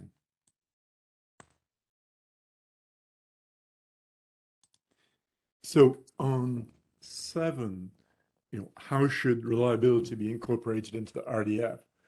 So, I mean, I think this is similar to what we talked about in previous sessions, but basically the reliability inputs to the RDF should be in natural units as they are now. So that shouldn't change. And that's true whether there's a single aggregate metric like CMI, as has been used in the past, or a more granular model that disaggregates reliability by outage length, customer type, customer sensitivity for relevant region and circuits and so on. Then the RDF, our proposal as to how it should change from the current multi-attribute value scheme would be to change or to convert changes in reliability to a particular mitigation using those metrics by customer class into equivalent dollar cost or benefit. And then the equivalent dollar cost or benefit would be added to the costs and benefits for the other attributes. And so overall, you come up with a single number assessing the risk, usually risk reduction in terms of dollars. And that goes into the risk spend efficiency ratio, the ratio of the risk reduction in dollars, now in dollars, to the the investment required for a mitigation. So the risk-spend efficiency is now essentially equivalent to a cost-benefit ratio. So that's, I think, kind of in summary, the changes that we would be proposing to incorporating reliability into RDF. I mean, RDF is no different than the other attributes, basically. Then on item 8, what are the benefits and downsides of keeping attribute weights and ranges versus attributes expressed in dollars? And just to summarize, really, it's simplicity. So the current multi-attribute framework requires, an upper bound and a weight for each attribute. And then if you want to figure out what the dollar trade-off is for safety or reliability, you need to kind of back it out of a bunch of different numbers and 2 or more nonlinear scaling functions, or scaling functions that may be nonlinear. So it's kind of not very transparent exactly how that works. Whereas if you use this kind of cost-benefit framework, you can immediately see for each category of reliability, customer category, outage rate, what is the dollar trade-off that we're using. And so my view is that it makes things simpler, fewer parameters, more transparent. And the disadvantage, I guess, is, well, the same thing, that it's more transparent. So if some people feel queasy about making some of these things, these trade-off values, this monetization, if you like, making that explicit, well, that is a disadvantage in that case. But I mean, I think our perspective is that transparency is preferable here. Thanks. Thanks, Max. Vincent. Yes, I just wanted to point out a couple of things about the weights and ranges as well, and some of the how they're described right now, and how it turns out that we're actually getting used, right? So, and I go to the settlement agreement and looking at the lexicon in Appendix A of the settlement agreement, talks about the range of the natural unit. And I'll just read from there. It says the range is a part of the specification of an attribute. For an attribute with a numerical natural unit, such as dollars, the smallest observable value of the attribute is the lower end of the range, and the largest observable value is the high end of the range. Therefore, any attribute level that results as a consequence of an event or a risk mitigation action or doing nothing should be found within the range. And so I go back to something that Max had pointed out earlier when we started this TWG meeting. Mentioned that PG&E's reliability attribute came out to $1 CMI. So, okay, and as we find out, in fact, how ranges and attributes are being used are not as described in the settlement agreement, as given by the guidance to the settlement agreement, but as essentially, quote unquote, as a reasonableness check. So let's see what we would need to do, right? Okay, let's say we think that the dollar CMI is just illustrative purposes. The dollar CMI needs to be increased. Say we want to get it closer to 250. So what do? We have two levers here. We can either increase the weights. Right now our weights of on reliability is 20%. So now we need to increase it by 2.5 times, right? So to get to $1.50. So we move that number up 20% times 2.5. That's 50%. So that leaves on safety. It's for us anyway. It's already 50%. So that means that are the only 2 attributes that we have. Okay, so that's one approach. The other approach is we can lower the denominator of the range. We can drop that from 4 billion CMI to 2 billion CMI. But then again, if I read the settlement agreement, it says right there, any consequence should be found within the range, and that $2 billion. Unfortunately, we've seen events that have crossed that $2 billion line. So not only is the specification, the guidance for weights and ranges lacking transparency, I would contend that right now, as it's written, they're kind of misleading. They lead us to do exactly the wrong things.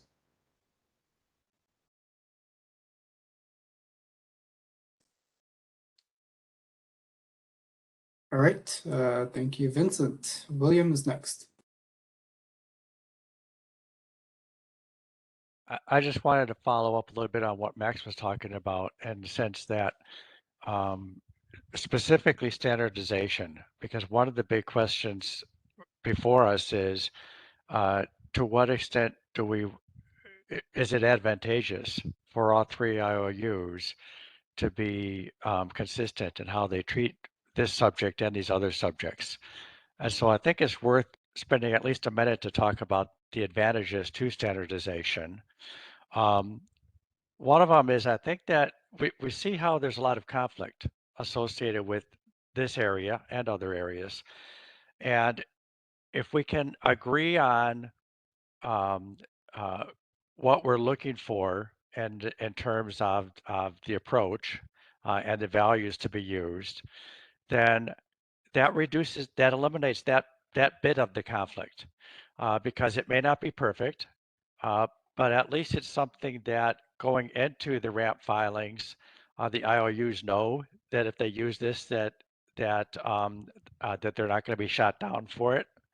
The interveners know that this is something that's been accepted and agreed to. So it allows us to focus our debates and our work on other areas and have some areas that we at least agree to not argue about. It simplifies the review of the RAMP filings because you're not trying to understand and compare all of these things. You know that there's elements of the filing that are consistent across the IOUs, and because they're consistent and because they're pre-approved, they're kind of safe harbor, so we don't have to worry about that. It gives us consistency across the IOUs in terms of the results and the outcomes. So we're not likely to get illogical outcomes because of different approaches to doing the modeling. And then finally, once we've got a set of standardized approaches, now it gives us the opportunity to kind of in lockstep improve those approaches over time. So we've got a baseline that we can measure against, and then we can say, well, now, over the next couple of years, let's incrementally improve that. And as we improve it, we improve it for all the IOUs together in lockstep. And it's a fairly clear-cut path towards improvement over time. If you look at any, Six Sigma, any process measurement, process improvement type initiative, the very first thing you have to do is you have to lock in a standardized process and a baselining approach that you then improve from. And so that's really what standardizing is going to accomplish for us. So I would add to what Max said that we think it's very important, this idea of standardization in and of itself, without respect to what we standardize on. Thank you.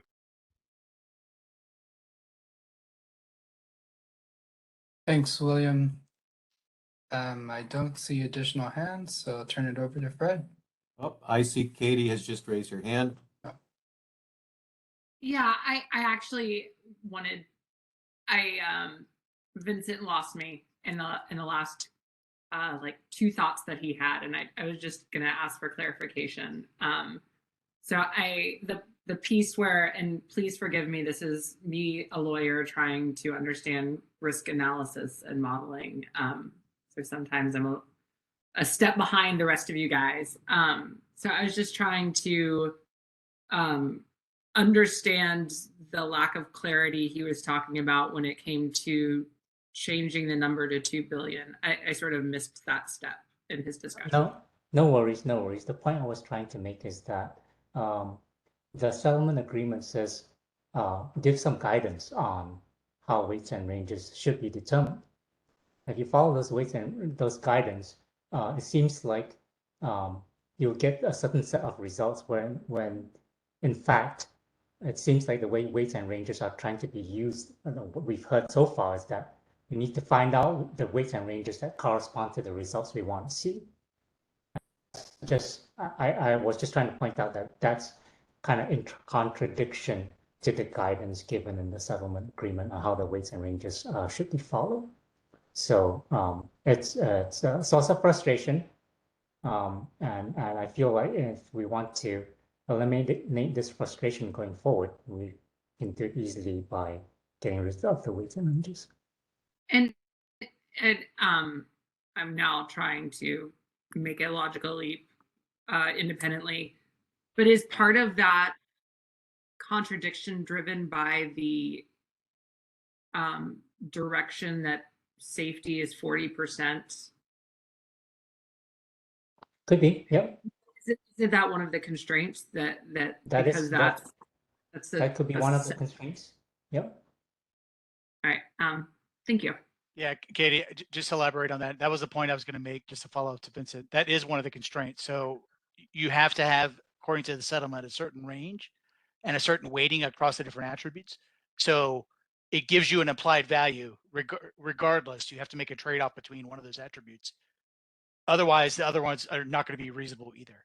So that's kind of the trade-off you're making. But your trade-off is limited by the fact that you have to keep that weight on safety at least 40%. At least 40%, and it's 50% in the case of Edison. So. And so the 40% by itself, and then if you layer on top of it all these expectations we have for reliability number, $1 is too low, whatnot. You put all those things on, I don't see how we can meet every guidance given by the settlement agreement. Okay. Okay. Thank you for that clarification. I appreciate it. Yeah, thank you, Vincent. This is Fred, and you pointed out a fundamental concern that our own RASA staff has with trying to follow the settlement agreement as written, and that's why we're really trying to launch into these new ideas of looking at different ways, improved ways. And Fred, I just wanted to point out that I do think that 40% on safety came after the settlement had been negotiated. I think that was in the PD. Right. So as a person that was in the settlement room, I'm not going to say what was happening there, but one could imagine that if that had come from within the room, maybe other things would have worked a little differently. But that was placed on top after. Yep. Thanks, Katie. I fully appreciate that. And that really became clear in our last TWG. I think, it's something that I think is certainly on the table that staff could propose to do away with that as part of our recommendation.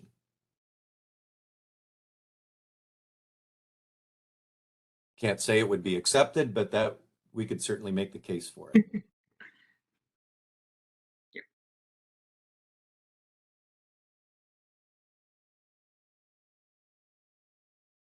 All right. Appreciate the other comments from William, Max, et cetera, about weights, ranges, and those things. I don't see any further hands raised. Can we move to the next slide? Oh, another break so soon. No, we'll take a break at 2:00. Yeah, no. Okay. All right. We have some additional questions that may start to feel a little redundant, but I will see if they can elicit some more discussion. Question number 9, what are benefits and disadvantages of expressing risk in dollars versus scaled units if it is decided that risk should be expressed in dollars? How should decision makers use the dollar figures that would come out of risk assessments? I guess that's a pretty new topic. Let's stop there and see what that question can generate.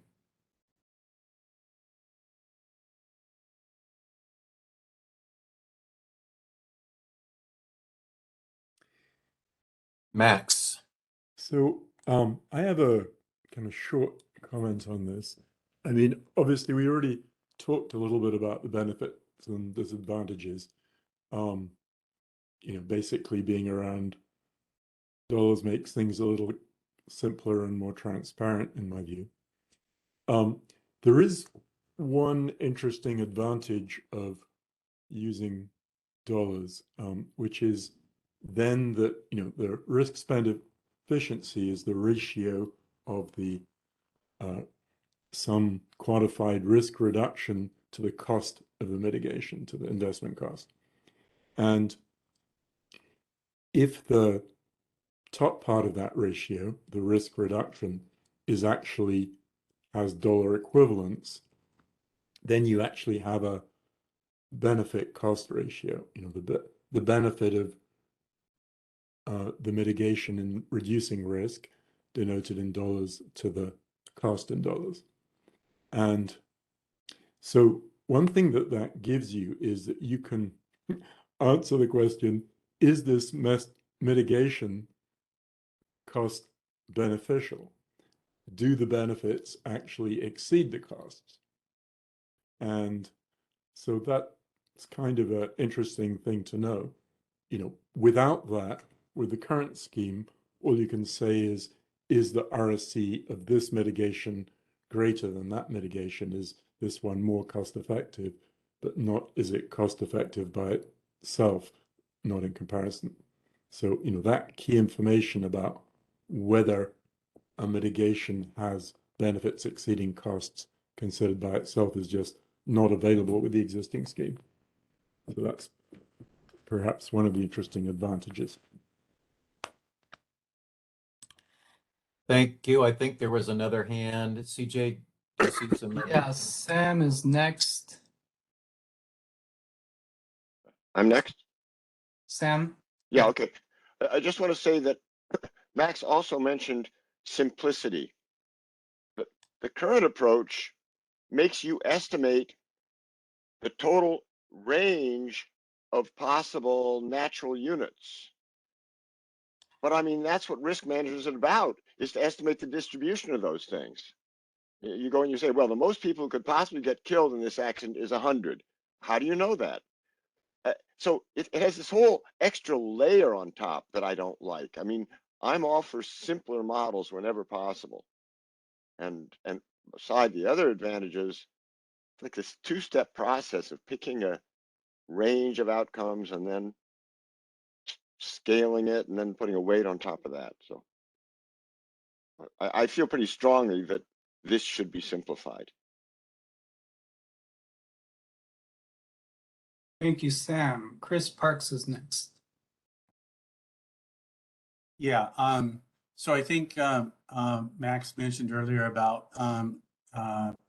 keep also having natural units, and I think that the question's posed as risk in dollars versus scaled units, whether it's scaled units or natural units or both. I don't know that anything has to be one or the other.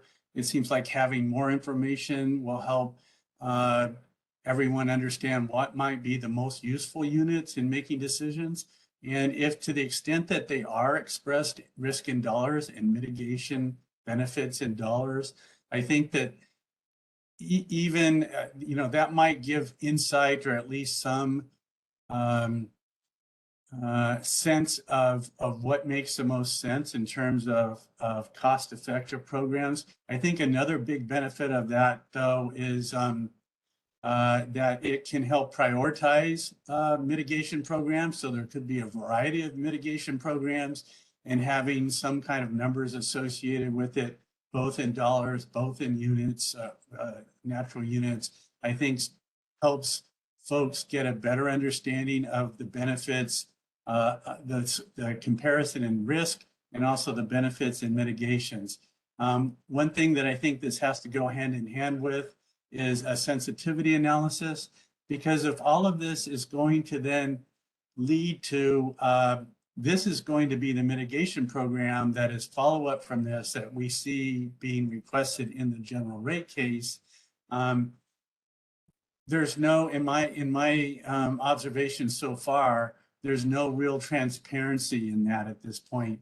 I do not understand how this translates in real test cases or use cases, examples of how this actually affects, okay, we're going to do 200 miles of undergrounding in year X, and we're going to do 1,200 miles of undergrounding in year Y. How we come up with 200 miles versus 500 miles or 1,200 miles versus 800 miles, and why it's going to be in year X versus year Y. I don't see the connection. I don't see the sensitivity analysis that shows if the risk scoring was at a different value, then it's going to change these numbers. So really, I think all of this is intended to drive the scope, the schedule, and request and authorization for mitigation programs in the general rate cases. And at this point, I'm not able to follow that path. So to the extent it can include all of this information, at least it will help inform decision makers, but I still think there's some more that needs to be done there.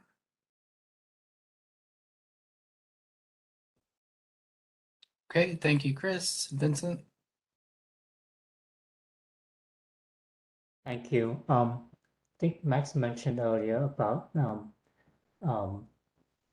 with us expressing risk in terms of dollars instead of scale units, it would go down. We could bring on all this cost benefit analysis. And I just want to point out that cost benefit analysis is one of many tools that we should be using when we look at risk, right? I mean, there have been many cases, there are many instances where people, buy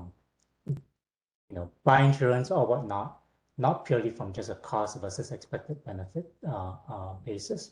And also, I think might sound like a broken record at this point, but it also comes down to this conversation about risk tolerance.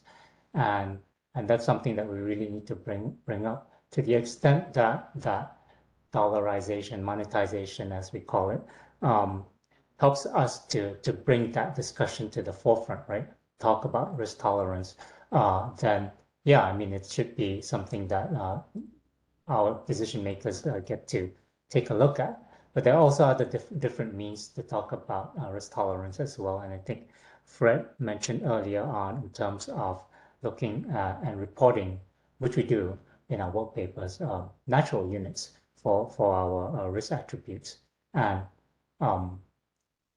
perhaps there's some risk where risk tolerance is discussed more naturally in terms of natural units. We can see that happening. That's why I think that's why it's kind of like saying that this is something we're not opposing, simply because I think that all these different views, amazingly, I think that's what Chris said just before I came on, but all these different views are what we need to have in front of our decision makers so that we make the right decision.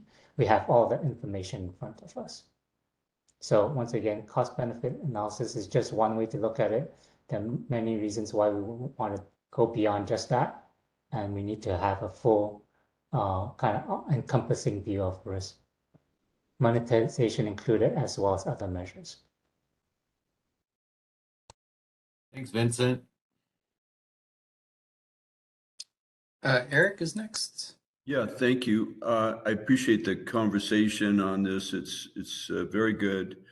I guess when I see what we're talking about here, though, on the slides, it's about valuing reliability and the monetization, really.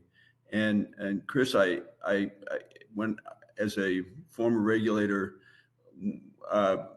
I cringe when I keep hearing that there's more complexity that you want more in the analysis. And I think we all want that. But the question is, how much does it cost to get the additional sensitivity, to get the additional things? And I know they're important, but right now I'm interested, frankly, to just get on the table the opportunity to monetize these risks. And we can proceed with the other issues soon. And we are, I think, not simultaneously exactly, but in this whole process, going to these other issues. And I do actually view it as very important that we look at risk tolerance as well. But can we not try to say everything in the same breath, or try to do everything in the same breath? Here we're talking about trying to say, I think we need to put dollars on these things. I think Max and Sam said it very well. And yeah, I hope we can move on that piece and then get to the other issues. Thank you, Eric. Katie, go ahead. Yeah, I just wanted to speak, and I'm going to keep it short as to not be a broken record myself.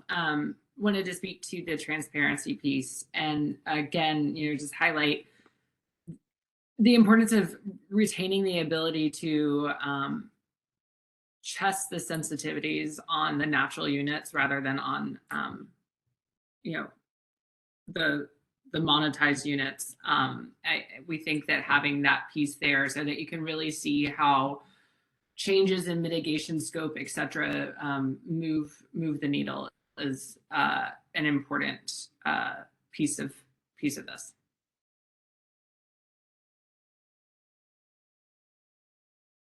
Great, thank you.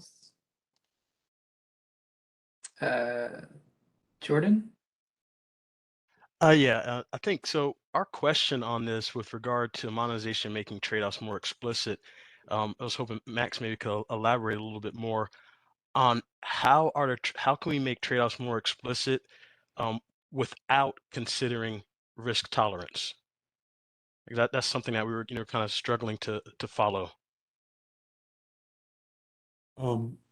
Sure. Would be happy to talk about that. I mean, so actually, I wonder if I could show a couple of slides here. These are from the presentation we gave earlier this year, but I think might be helpful to refresh the discussion a bit. Sure, let me stop sharing and then you can go ahead.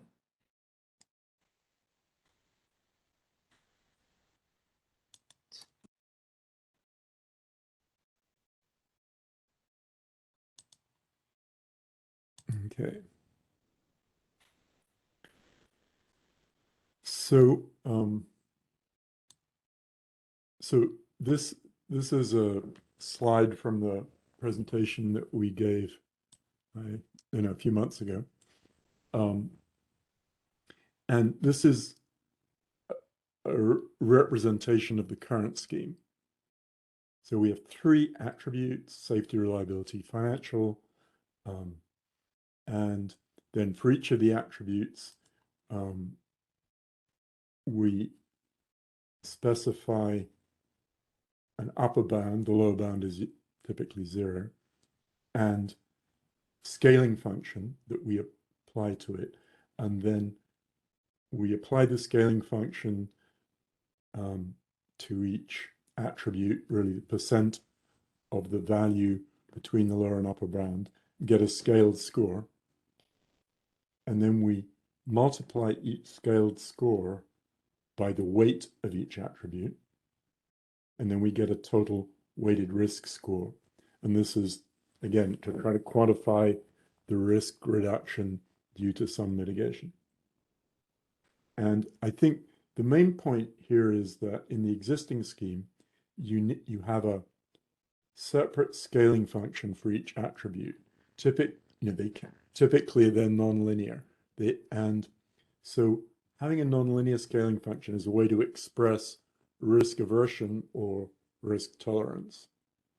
And the ones that have been used kind of varied in what they do. I think PG&E is typically risk averse. Then let's go to a representation of the proposed scheme.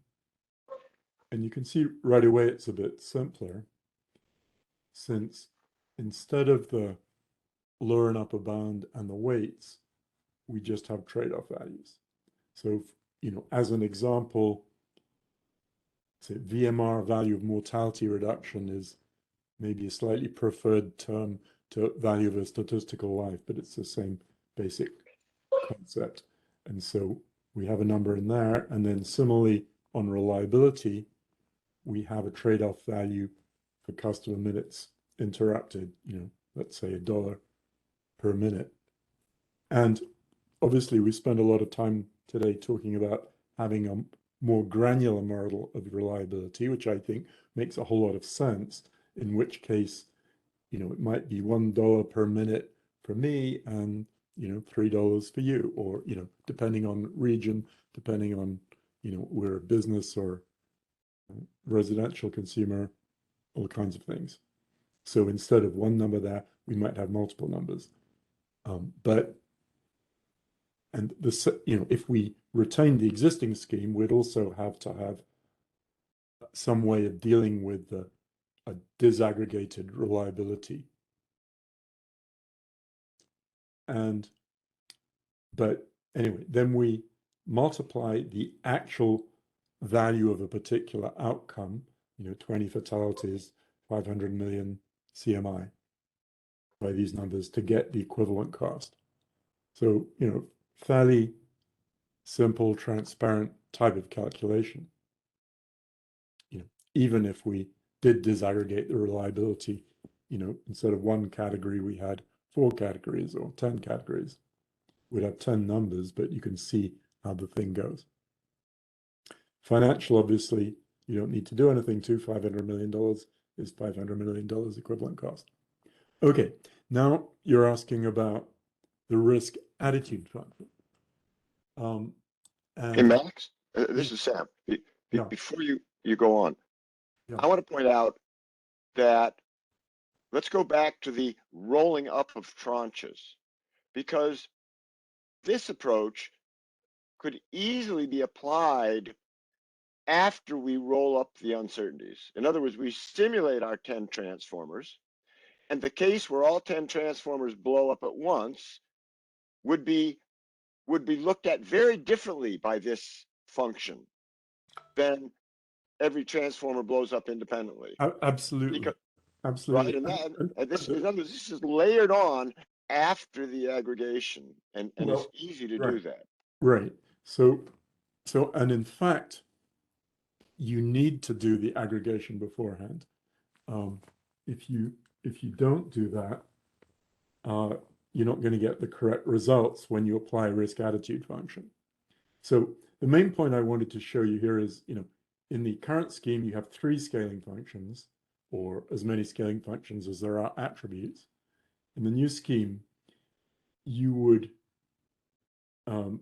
propose you just have 1. So you basically take the total equivalent cost, $3 billion in this case, then you have a potentially non-linear risk attitude function that, because there's actually uncertainty here, and as Sam says, although in this example we've got a single value in each example, there actually should be probability distributions. And because you have a nonlinear risk attitude function, if you take the expected value here, before you apply the risk attitude functions, you'll get a slightly different result afterwards, because let's say you're risk averse. So the risk adjusted value is still in dollar equivalent, but in this case, it's $500 million more than the expected value here, because, expressing the fact that you're averse to some of the extreme outcomes where the actual total cost might be way more than 3 billion. Now,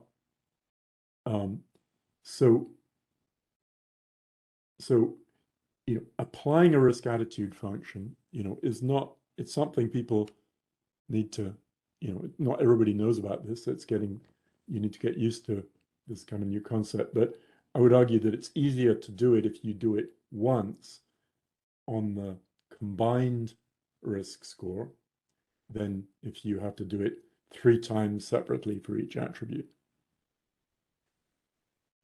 And so anyway, that's the idea. I mean, it is possible there are hybrid schemes where you still would have a different risk attitude function for each attribute, even though you're monetizing things. But I think our recommendation focuses on this approach because we think it's the simplest. Any questions? Is that clear? Or I know some of you are very familiar with all this stuff, but for some of you, this is really quite new. So happy to answer any questions about it. We have a number of hands raised. CJ, maybe, I hope you've been keeping track. You can decide who gets to go first. Yeah, I'll just go down the list. So it looks like Sam had his first. I don't know if he still wants to go. Sorry. Okay, how about Katie? Yeah, so I think this is truly a question I'm trying to understand. One of the things that I note between the first slide, I guess I'm going to call it the more complicated one, the current MABF, and the simplified, is that for the financial here, we have a linear scaling function, which in my understanding means that you have a neutral risk attitude towards the financial attribute. Yeah, I should say this is just an example. Right. And it'd be certainly possible to have a nonlinear one for financial as well. I understand it, and I actually think my problem is that in the simplified, aren't you applying a nonlinear risk attitude onto the financial because you're using the same risk attitude for all of the attributes? Yes, absolutely. And so I think my concern there is if you have a risk or you have an event to have a financial impact,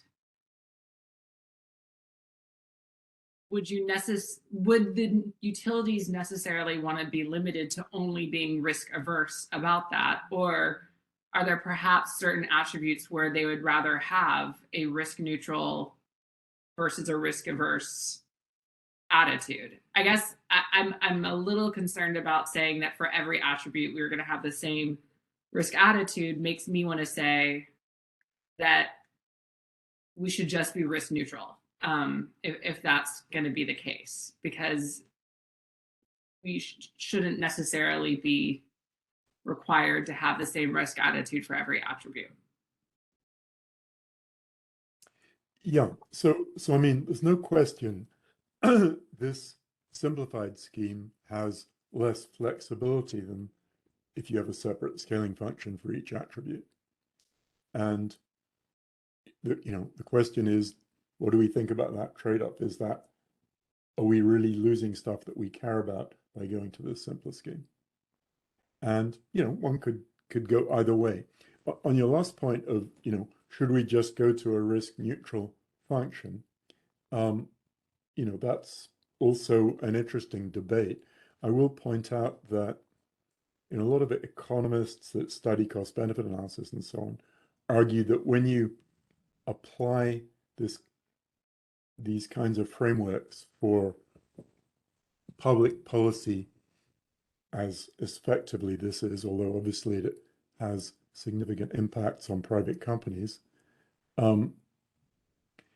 you should be thinking about the effects as kind of an increment on the total effect. So for example, when you're thinking about 100 fatalities, that's huge and horrific. But if you think about it as a percentage change on the total California annual fatalities, it's obviously a small percentage. If you think about the financial impacts and reliability impacts, they're small. So relative to the total. And so the economists tend to say, for that reason, for outcomes and policies that are of this type, a risk neutral function would be most appropriate. I mean, if we were talking about, nuclear warfare or something where there was a risk of wiping out a significant fraction of the population, then, definitely having some risk aversion would make sense. Anyway, I don't want to kind of advocate one way or the other on this. I'm just kind of relaying what a lot of economic opinion has been when you're applying risk attitude functions for, public policy applications like this.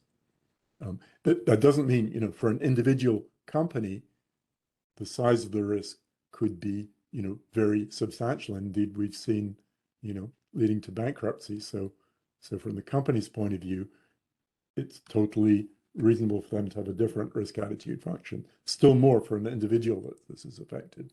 But if we're talking about, all the ratepayers in California, that's a very large group. Does that make any sense, Katie? Yeah, and I think it kind of reflects my reaction when I look at the second slide is I think that perhaps the utilities themselves and then the CPUC and then customers all may have a slightly different risk attitude function as a whole and for the different attributes, which makes it it makes me have some pause when it comes to applying it after the fact in this way. So thank you.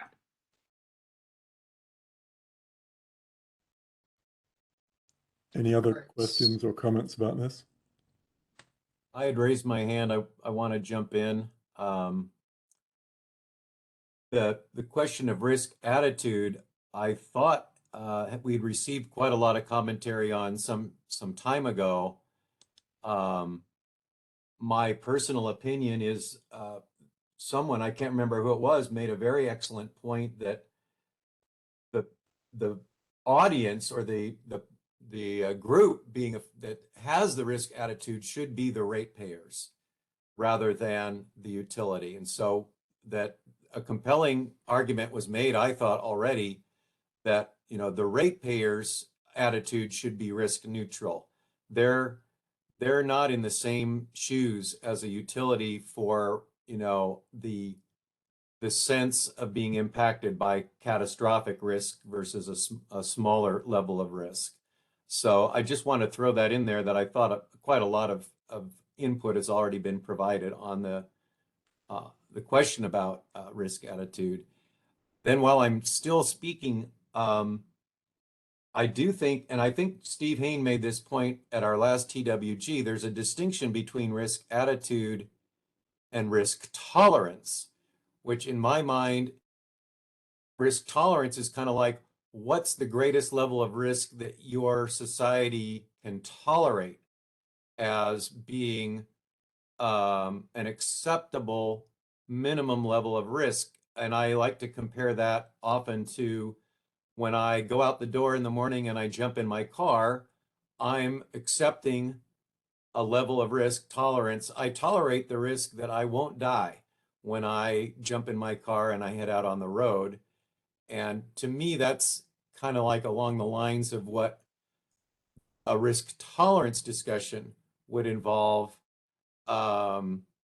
such that, you start out by recognizing that any kind of mechanical infrastructure that man invents has an inherent level of risk that will never be fully 100% completely eliminated.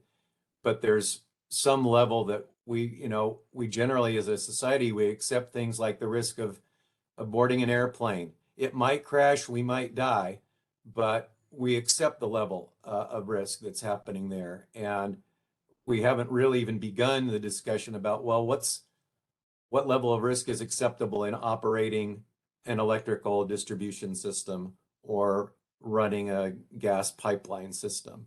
So I just thought I'd explicitly go to those distinctions of, say, risk attitude in terms of this calculation we're working on, but also the other topic of risk tolerance in society.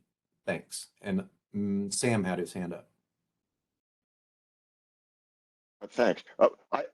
I want to address Katie, but I first want to address what you just said, Fred. I don't think this is a useful distinction. When you get in your car, you are facing the chance of death, the chance of dismemberment, the chance of damage to your car. And so the risk in all other industries but the utility industry, it's called the utility function. Your risk function, and separating a whole new function on tolerance as opposed to, no, it can just get worse and worse and worse and worse. And I think I would not want to see us separate those two.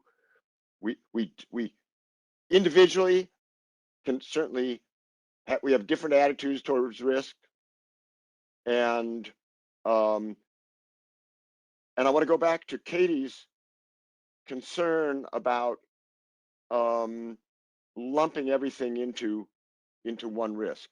The first comment is that we need to differentiate risk attitude from nonlinear risk effects.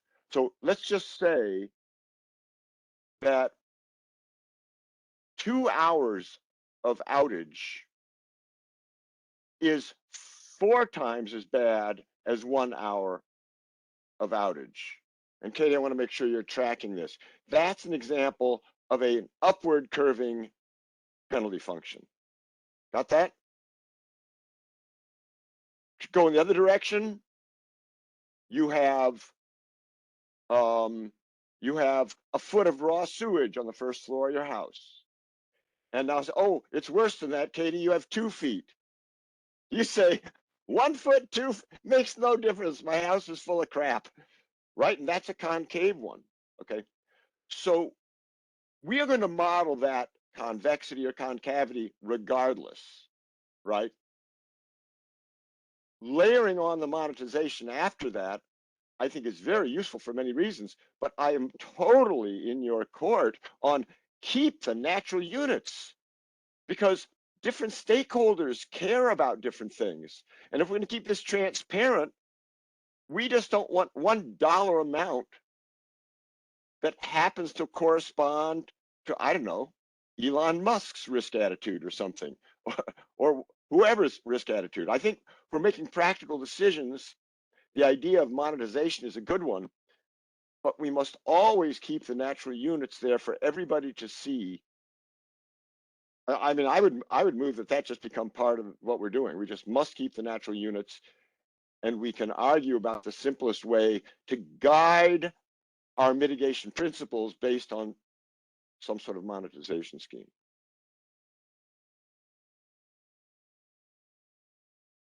Thanks, Sam. So I don't want to leave Vincent hanging, so we'll go to Vincent and then take our break.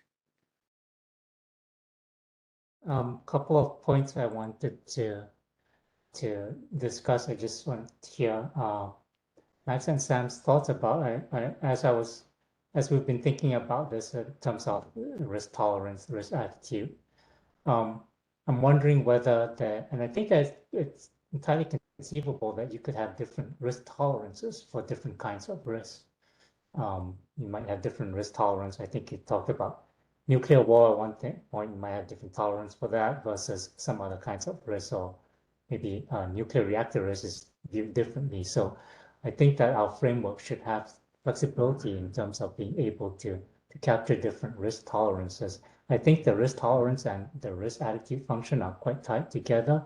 You wouldn't need a risk attitude function if you were risk neutral, meaning to say, if the size of the losses don't matter to you at all, then you wouldn't need a risk attitude function. So the fact that you have a risk tolerance, at some point in time where you say, I cannot accept this certain size of losses, that's just something I cannot conceive of, then I think that would lead to the next question of, what a risk attitude function would look like.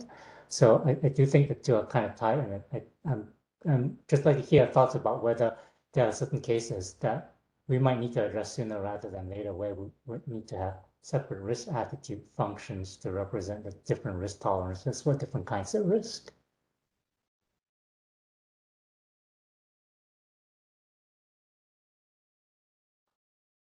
Right. Thank you, Sam. CJ, could I ask a question of Sam? Go ahead.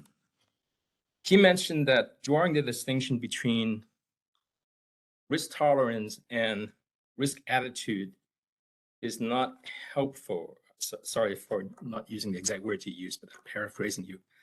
But they are different concepts. They are entirely different concepts. Risk tolerance refers to how far we expect the utility to reduce risk. It refers to some kind of limit, some kind of lower up or upper bound. Whereas risk attitude refers to the shape of the utility function, as you mentioned. It refers to the first and probably also the second derivative of that utility function. They're different concepts. I don't quite understand. Why is it not helpful to? No, here, it's easy to explain. So here's my shape coming up. My shape is allowed to go straight up if it wants, and there's your tolerance. In other words, in terms of number of people killed, yeah, I'm good up to 50 people, and suddenly my curve goes straight up because that's my limit. It goes to infinity at that point. In other words, that absolute limit can be incorporated into a penalty function. And to have both of them reminds me of a friend of my dad's. When I was a kid, he set up a clothesline in his backyard, and he bought turnbuckles for both ends of the clothesline so he could tighten both ends. He left them both up too, and he realized how stupid that was because he didn't need to. But I'm with you. You can have discontinuities in this thing, Steve. You can absolutely have thou shalt not cross this line, but you can do that by having your cost go to infinity there. Does that work for everybody? Vincent, does that work for you? Yeah. No, understood. Yeah, Yeah, I kind of see your point. We don't have two separate turnbuckles on the same clothesline this way. I didn't really get the turnbuckle thing, just to be honest, but I do understand what you're talking about. Yeah, I think I understand your point, Sam. But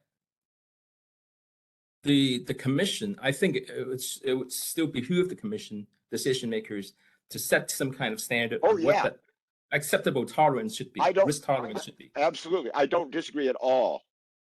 Okay. I don't disagree at all, and in fact, that the kink in the curve would be called, your limit.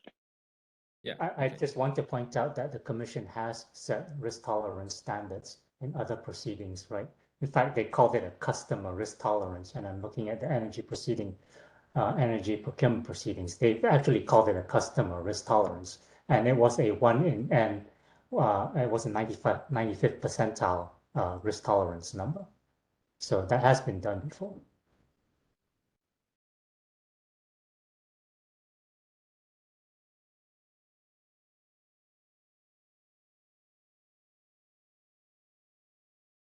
All right.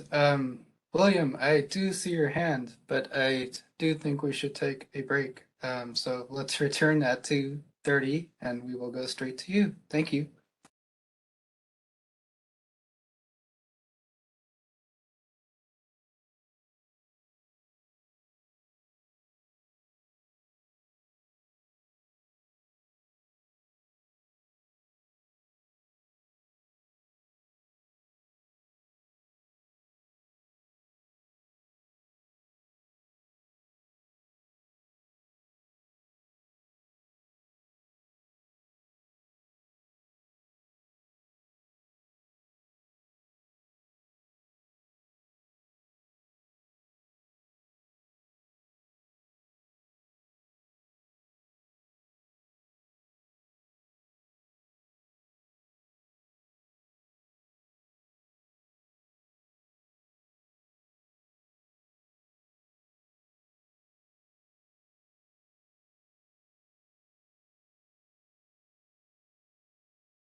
All right, it is 2:30. Welcome back, everyone. Let's do a final roll call. Sempra, Present. cool. SCE.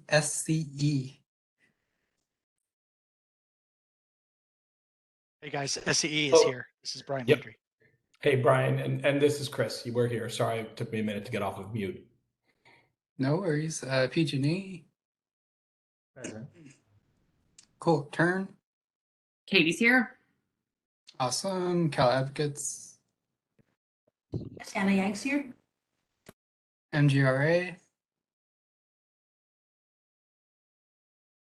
PCF. And then UCAN. Yeah, Eric here, thanks. Okay, cool. So let's go to William. So I wanted to talk just a little bit about this monetization, and it'll feed into what Max was talking about in terms of the risk attitude function or utility function.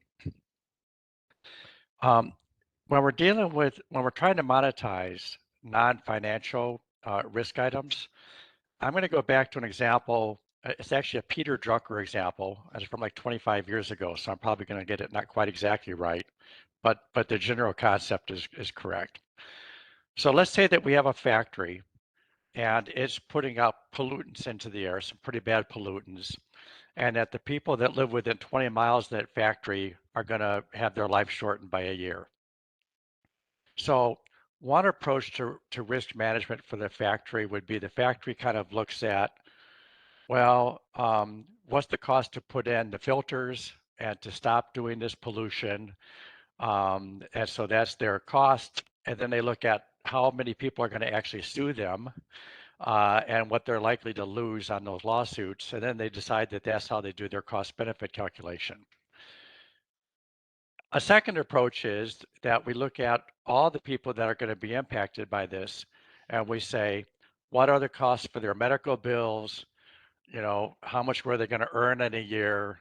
And we're trying to quantify the monetized cost, the hard monetized costs in that way. And so even there, Peter Drucker would argue we're not truly capturing all of the costs. We're capturing more of the costs, but we're not really capturing all of the costs. So Peter Drucker would say that in addition to that, you have to say, okay, everybody within 20 miles of the factory, we have to disclose to you that your life is going to be shortened by a year. How much do we have to pay you to stay as opposed to leaving? And then at some point in time, there's going to be a curve for these people where, you know, for $1, would you stay? No, they would leave. For $100 million, would you stay? Probably most of them, if not all of them, would stay for $100 million. And at some point, there's going to be a threshold curve where, you know, maybe $3 million, they'd be willing to lose a year of their life in order to have $3 million in cash right now. And Peter Drucker would say that the true cost of putting those pollutants into the air is the lawsuit costs plus the medical bills you're going to have to and so on, plus what you're going to have to pay people in order for them to feel neutral about staying or going. And that would be the true complete monetized cost in that situation. If we take that approach when we're monetizing these different costs, then once we've done that, $1 is $1. So we don't need to differentiate between $1 because of a safety problem versus $1 because of a nuclear plant problem versus $1 because of something else, a wildfire, or $1 just because of a savings. $1 is $1 is $1 because dollars are fungible. Once $1 is in your bank account, you can't tell the difference between $1 and the next. So anything that we need to do in terms of making the monetization work so that the dollars are equivalent should be done as part of the monetization process, not be done on we shouldn't be keeping track. Once we've converted to $1, we shouldn't need to keep track of what kind of dollar we have. Because if we feel like we need to keep track of what kind of dollar that we have and track that through and have different risk attitude functions for different types of dollars, then we haven't correctly monetized those risks. That was really all I wanted to add.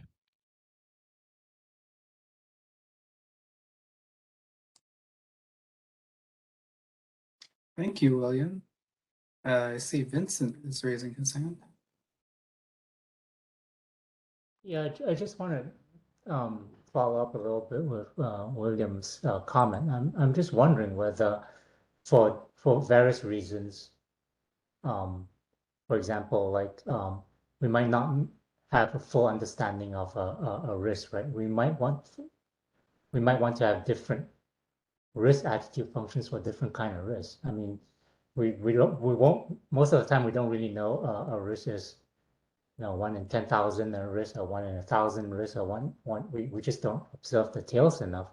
And I think that there might be cases where we are thinking it's like we don't really know the how the true distribution of this risk. So perhaps and the consequences are dire enough. So perhaps we might need to perhaps risk averse for certain kinds of risk versus others.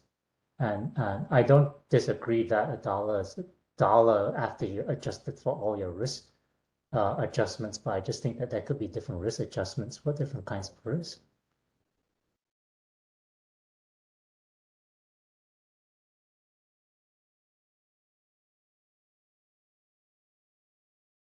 Okay, thank you, Vincent. Seeing no other hands, Fred, take it away. Okay, very good. Okay, this is Eric. Can I just jump in and say that I really appreciate the points that were just made, and I completely agree with them. I think they're very important. And I think if William, you're okay with Vincent's summary, I find that to be very useful. It says granular use of risk tolerances is appropriate and useful. In the aggregate, the dollars are the dollars. So. Thank you.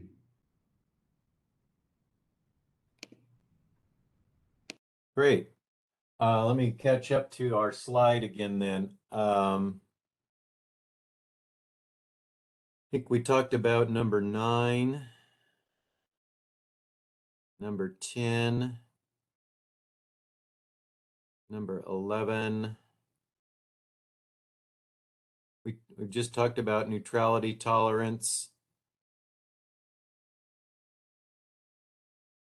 Let's see. So I feel like we have had people speak to all of these questions. Would you like, I guess I'll read them one more time. Maybe that may prompt some responses. Let's see. Now, number 10, with the value of reliability and other value of attributes expressed in dollars, what other changes are required in the RDF? I believe we discussed that. Number 11, the settlement agreement allows IOUs to express risk neutrality tolerance aversion in the scaling function. Are there any changes required to preserve this feature should Commission decide that dollars are appropriate measure of risk? So yeah, I believe we've had comments on all of these points, but let me pause. Eric has his hand raised. Why don't we go with that? Thank you. I think I would do damage to many of the good things that have already been said already if I go very far here. So, but just to say that I don't remember previously in our other discussion that we said that the risk scaling functions would be applied on a granular level. I thought they were, and previously we saw that they were applied respectively quite differently among the 3 utilities. And they were general functions to be applied across the board. So that's a difference. And I don't know, I'm not one of the utilities, but I assume that what Vincent said might resonate with the other utilities. And I'm just wanting to check to make sure that that's the case as compared to, in other words, that risk tolerance would be used on a granular basis potentially, not just universally across all the set of utility functions. Does that make sense?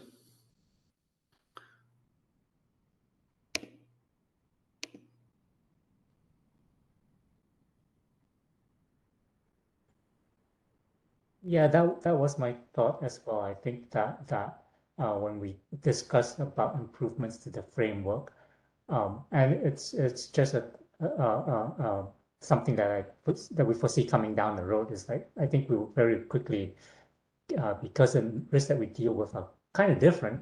I think we will very quickly get to the place where we would have different risk tolerances for different risks, and I just want to make sure that in this framework that when we're thinking about where we want to go in the next 2 years, 5 years, etc., that we build in this flexibility into this framework to be able to consider that, right? We want it to be useful. We want it to be transparent, and we want to use this framework in multiple settings. So I feel like that's something that's worthwhile to entertain. So just to clarify, Vincent, you're saying you would like to retain a separate risk attitude function, potentially nonlinear, for each attribute separately. Is that what you're asking for? I'm not sure about attributes. I have to think about that one, but I think it might be different for different risks, right? So, we have like a wildfire risk versus a motor vehicle safety incident risk versus, all these cyber risks. And as I look around, I've been reading on the web, I noticed that, in fact, I looked at some of the government was doing a search on the government risk management in government agencies, and certain government agencies have actually put out these risk. I think they call them actually risk attitude statements or something like that, and where they state quite clearly. For example, I went to look at the it wasn't TSA. I went to look at the TSA website, and they have a risk attitude policy. I think they actually call it risk attitude, and they clearly state, no uncertain terms, and they even rank order. It's like we are risk averse to catastrophic risk. Number one, we are risk averse to cybersecurity risk.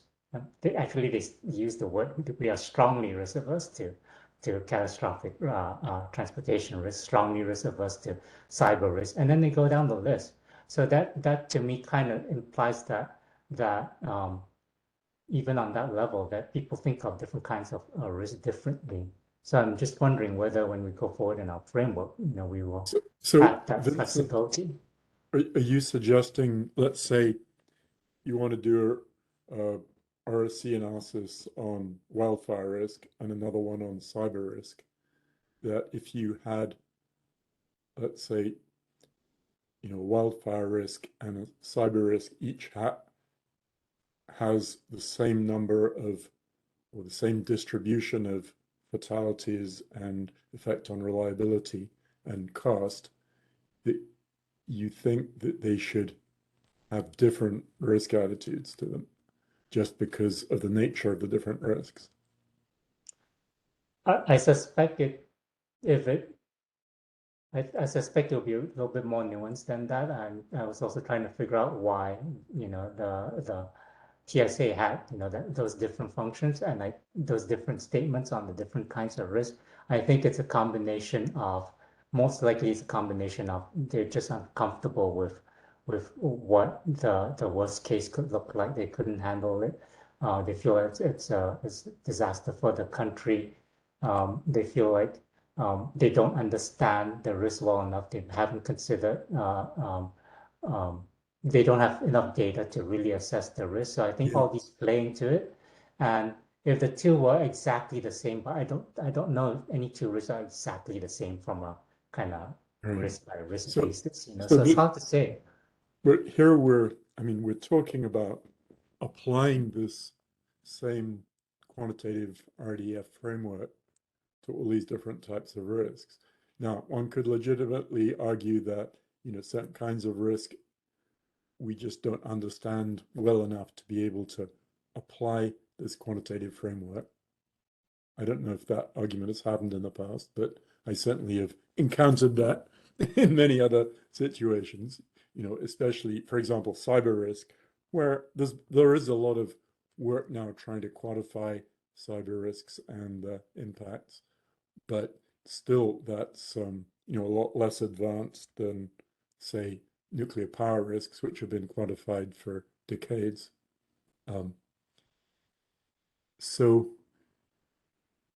But if you are going to apply the RDF framework and quantify the risks, go ahead and feel that that is appropriate for different types of risk, then,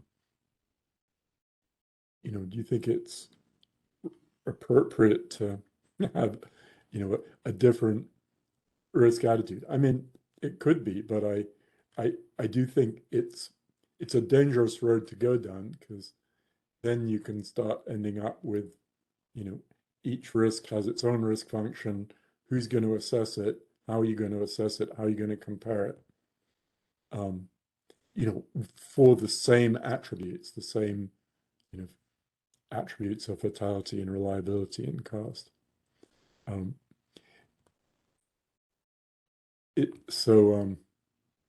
You know, I think, well, I know that the level 4 group, we've been sort of arguing in favor of kind of greater consistency and uniformity in terms of the structure, you know, standards, without necessarily being wedded to any particular standard. But I think there are dangers in try to say, well, this risk is totally different, so we need a different risk attitude function. Now, if it's totally different because it could result in, you know, a massive number of deaths, let's say, or a massive cost, then, you know, our risk function should be able to handle that. You know, if it's just in terms of the magnitude that it's different, then the risk function should be able to, you know, assign appropriate aversion or risk attitude to handle that extreme number. But if they're qualitatively different, not just in terms of the magnitude, but some other attribute, you know, I know, you know, we as humans tend to be much more averse to risks that we understand less and think we control less. You know, people are not very risk averse to traffic accidents and driving because we think we can control them, although that's often an illusion. But you know, whereas, you know, risks that we really don't understand, or, you know, new things that we've never thought about, we're much more averse to. But, you know, I think the decision analysts, or, you know, behavioral decision theorists would argue that's kind of a bias, which is understandable and very prevalent, but not one that we necessarily want to encourage. I hear you. I'm just thinking, you know, I've seen it at, I've seen that our federal government have, you know, when they do that, they have these, and it just brings up questions, as you know. Sure. You know, they consider it as well, I'm sure, and yeah. and I feel we need to consider it too. Okay.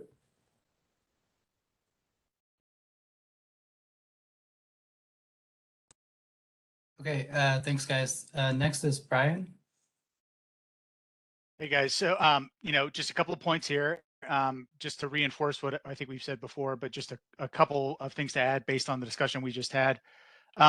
You know, at present, it's the position of the utilities to put forward a proposed risk tolerance and the types of mitigations that we propose in our ramp filings, and the level of those mitigations. And I think, as Chris Parks put it on, it's also the timing and the you know, over time, how we sort of sequence those mitigations. It's full within the purview of the commission to, you know, propose a risk tolerance and a risk attitude function. You know, and if that were to happen for a uniform across different risks, or for each risk individual, that would be something we'd be happy to look at such time. We just haven't seen that so far. I think we're just talking in the nebulous and theoretical now. So I think to some extent, we maybe continue to go around in circles until that has been established by the commission. And a couple of other points here I just want to make in regards to number 10 and probably number 11 as well. Any changes that we made specific to the value of reliability and the value of other attributes will have to be looked at collectively. You can't just look at, I think the point we made earlier, you can't just look at the value of reliability separate from the value of safety, for instance, because you may have unequitable trade-offs between the two attributes, especially if they have different risk attitude functions. So there should be a change management process put in place to make sure those don't occur, and that other aspects of the agreement would have to be revisited before any of this goes into action. So just want to make those points clear. Right, thank you, Brian. I think Eric, your hand went back up, so go ahead. Yeah, thank you. I want to thank Brian for those comments. I think those are all very apt. And one thing that just came to me that seems very obvious, I don't know if it's obvious to others, but is that if the utility chooses risk attributes and then invests in a particular way, and those risks, any one of them or some part of them manifest, it could represent liability. So, I mean, this would be, I think, a scary decision surface for the utilities to step out on, and would need regulatory cover, probably. And so I would expect that. Just want to make that, I think it should be made obvious. I hope that's useful. Thank you. Sam? Yeah. So when I think about applying, mathematical decision making to problems, I think a little bit like flying a plane. The things we're talking about, the thing that will guide the RSE decisions, which I think should be like a simple monetization of some sort. That's like an instrument on the plane. The importance for keeping all the natural units visible all the time is that most planes also have windshields, and the windshield tends to take precedence. So if we think of the RSE approach, it's a compass flying us in some sort of efficient direction. And then we look out the windshield and we see a mountain, we know what to do about it. And so I think the transparency is not just so everyone knows what's going on. I think the transparency is to help us make decisions that were not encompassed by the framework or not encompassed by the mathematics that says we're going to go for a risk spend efficiency. And that maybe with that ability to view everything else, then having a single monetization should be less onerous. I also want to second Eric's recommendation to the utilities that they ought to want to pass the buck on this and not stick their necks out on risk attitude.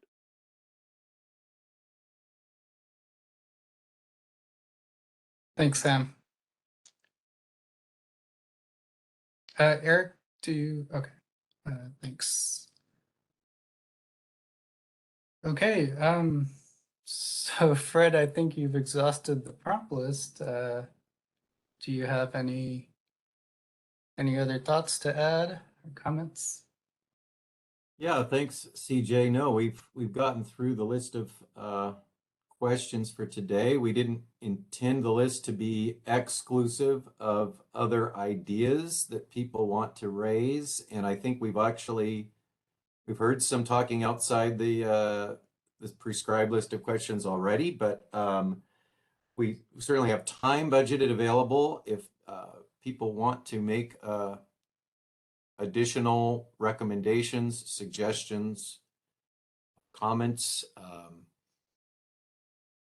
We're really wide open in our discussion at this point, and I see Vincent has raised his hand, so let's go with Vincent. And I see actually Max, so we'll go with Max next. I just wanted curious to get your thoughts, DC's thoughts on next steps. Are there any follow-up items we need to proceed with, things like that, in terms of bringing this discussion forward? We talked a lot on reliability and maybe, is there next steps that we need to follow up on that? We can discuss that. Yeah, thank you. Well, I have to confess, I learned today, I was not previously aware that utilities are routinely filing a reliability report. If you're filing it with the commission, we may be extremely siloed in our little world that we're not aware of things that happen. Where do you file those annual electric reliability reports? Does that go to Energy Division? Fred, I can put the link in the chat just for everyone, just for you to review, if that helps. Okay.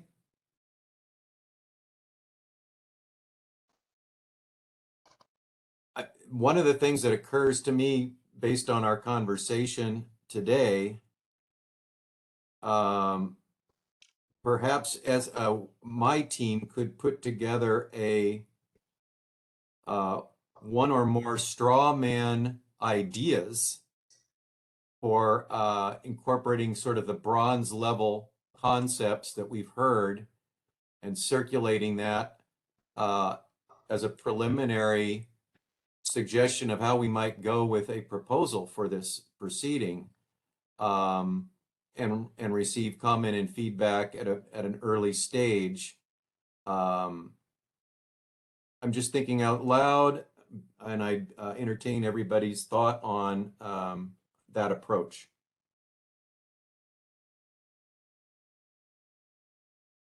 Anybody's thoughts?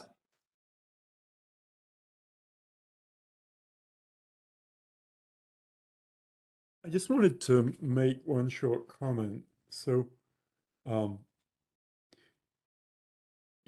not an expert on valuation of reliability, but I looked at a little bit of the literature in preparation for this and talked to the guys at LBNL.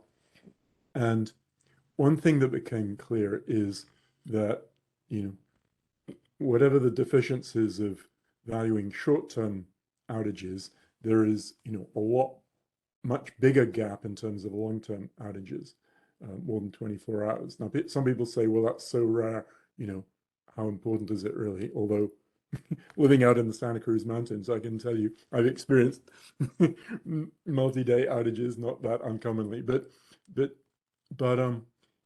and one can also worry that with, increased climate change issues, and also potentially cyber attacks, one can imagine scenarios in which long-term outages do become more common.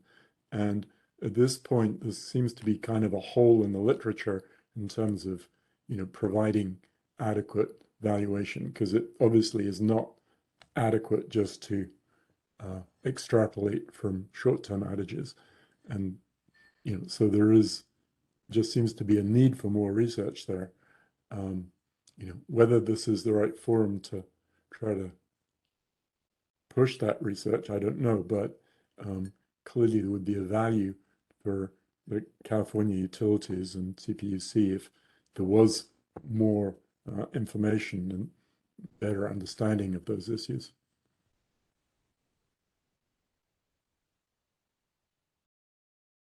Thanks, Max. We have Chris Parks next. I was just going to give a thumbs up on that thought that Fred just expressed, to have like an initial kind of baseline or capture of what would be in a staff type of concept that folks could concept on. I think comment on. I think that would be valuable. And then just in response to the thanks, Brian, for posting the reliability reports. I think what would be useful, which I is to have a real understanding of how these. I mean, and I actually, so I'm pulling up PG&Es at the moment.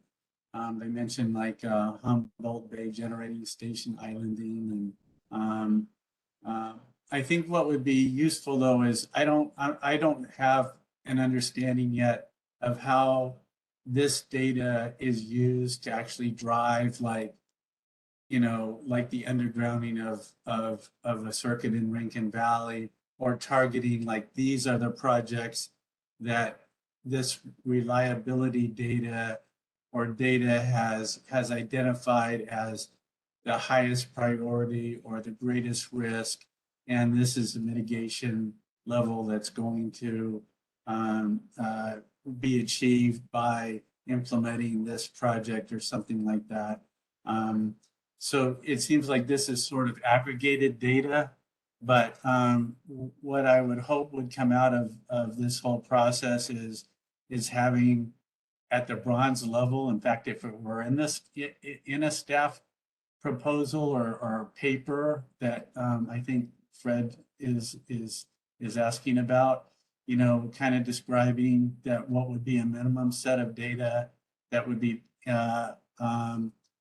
proposed or could be on the table that folks could comment on or add to or whatever, as far as like, you know, what's at the bronze level of a minimum level of data that's going to be used as standard data, you know, claims data and so on for developing these risk attributes and stuff. So anyway, first, yeah, I think that would be really valuable to have a starting point, if that is what you're suggesting, Fred, that folks could comment on. And then if at some point we could get more information on how this reliability data is used by PG&E or others at the project level or risk mitigation level in defining projects as, you know, as part of its risk mitigation process, I think that would be very useful as well.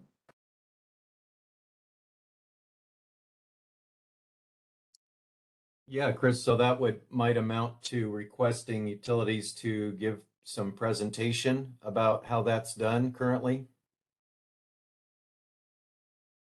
Yes, I think that would be very, very useful, very helpful.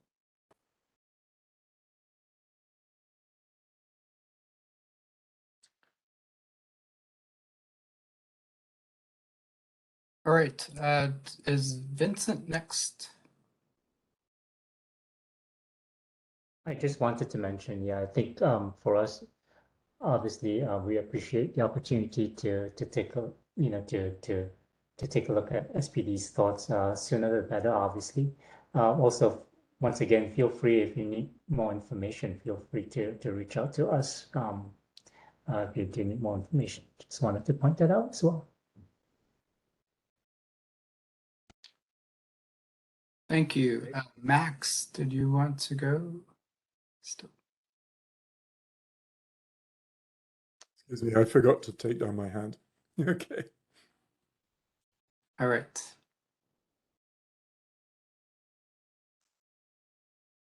I have a follow-up question for utilities. During our conversation, I heard people say that the individual utilities go out and do their own types of surveys to figure out what outages are costing customers.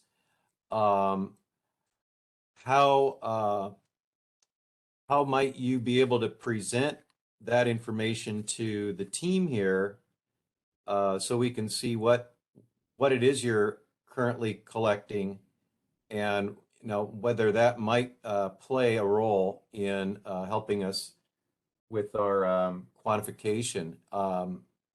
Could we hear from Vincent, Brian, and the utility representatives?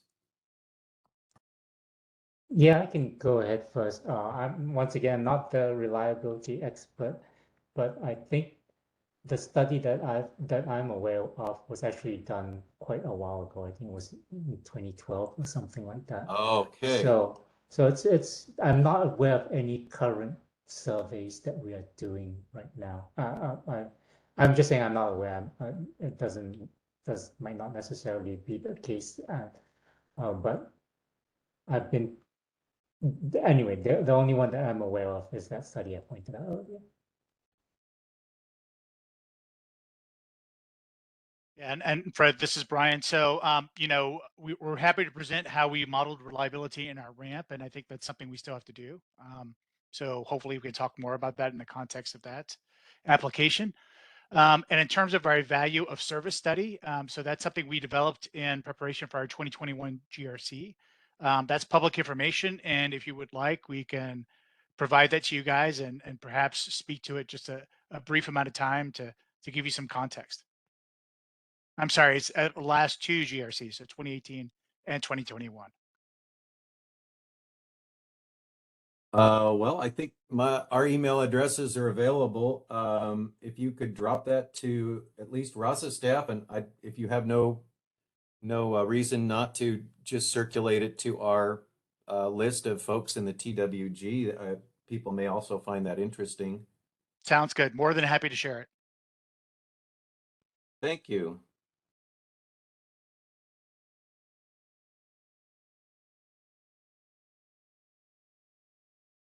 I see Vincent has his hand up still. Maybe that's from before, but you're welcome to go, Vincent. Well, I also would say that, I'll check and see if there are more current or references we can provide as well.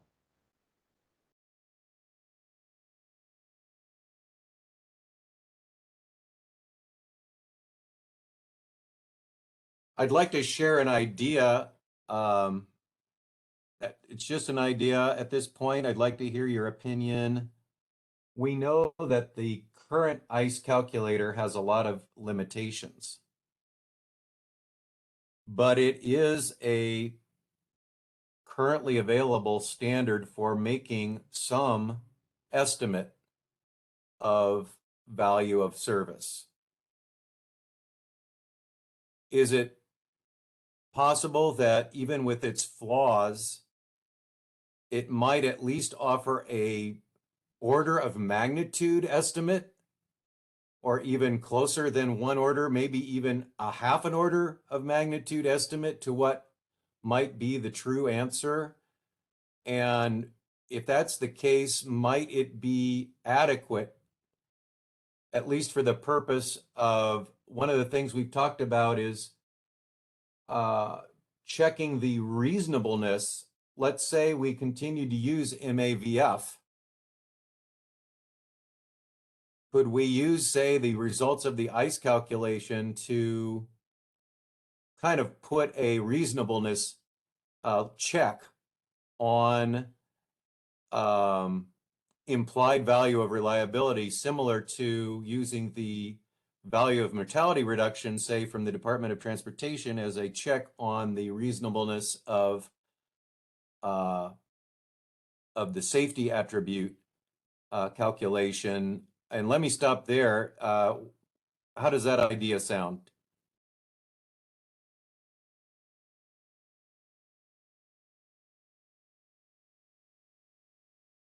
Hi, this is Eric. I was going to wait for utilities to respond to, but okay, let me go ahead. The problem I have had with the ICE and LBL, the later studies that are not with methodology. The methodology I think is sound. The survey techniques are sound.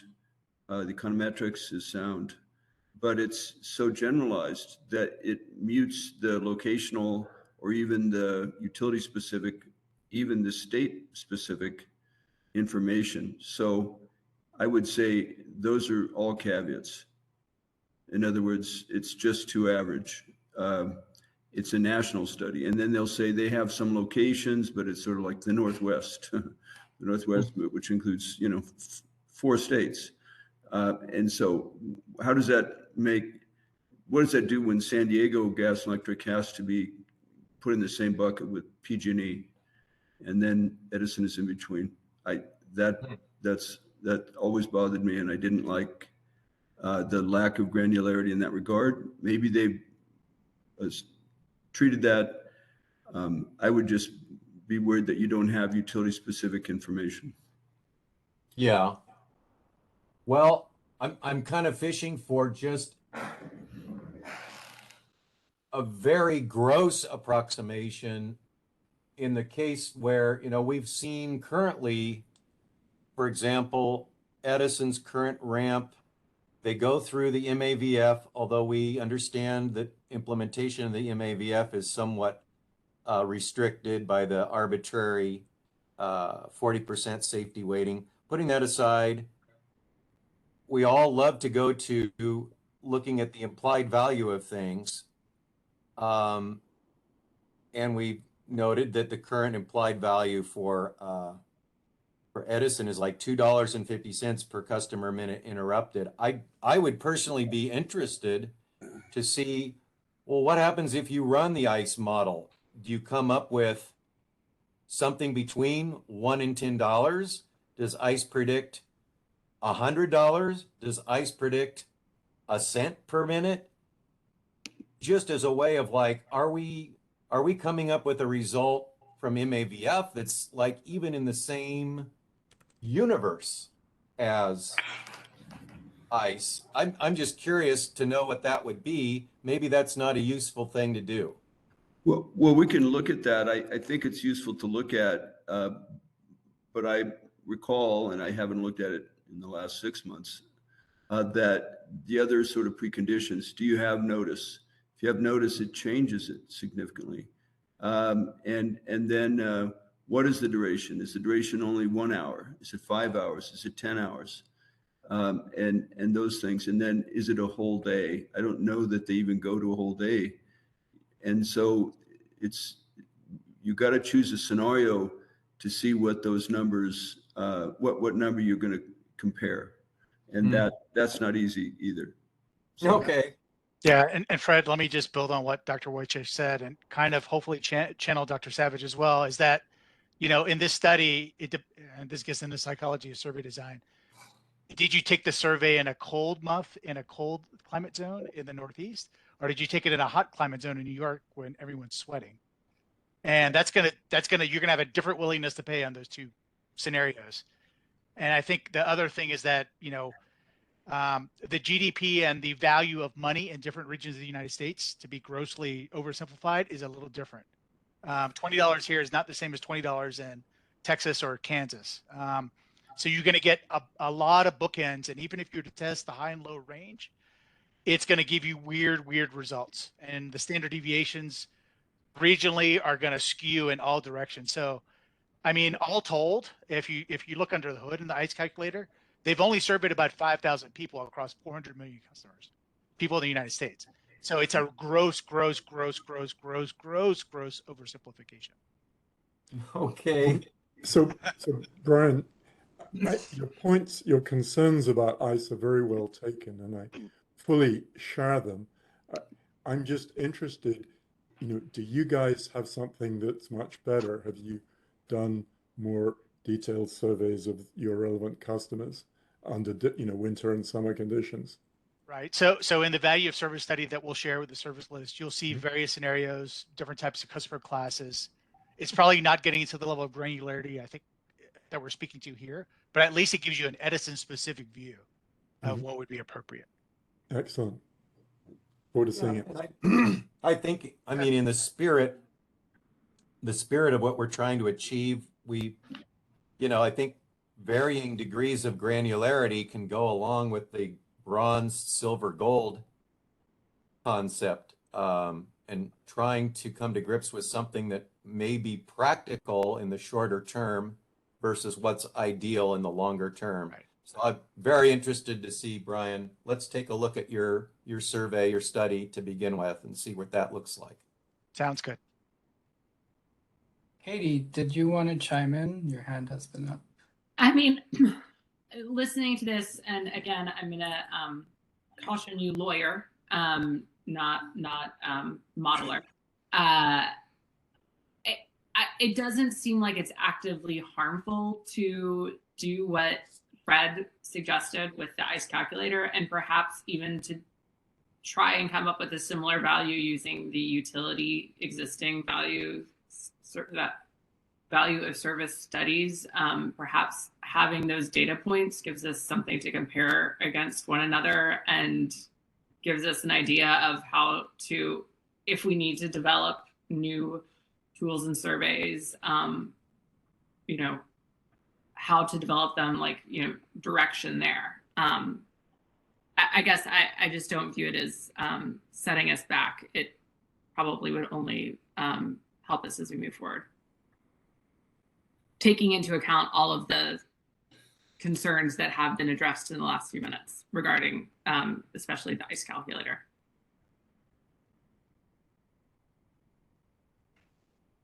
Okay, thank you.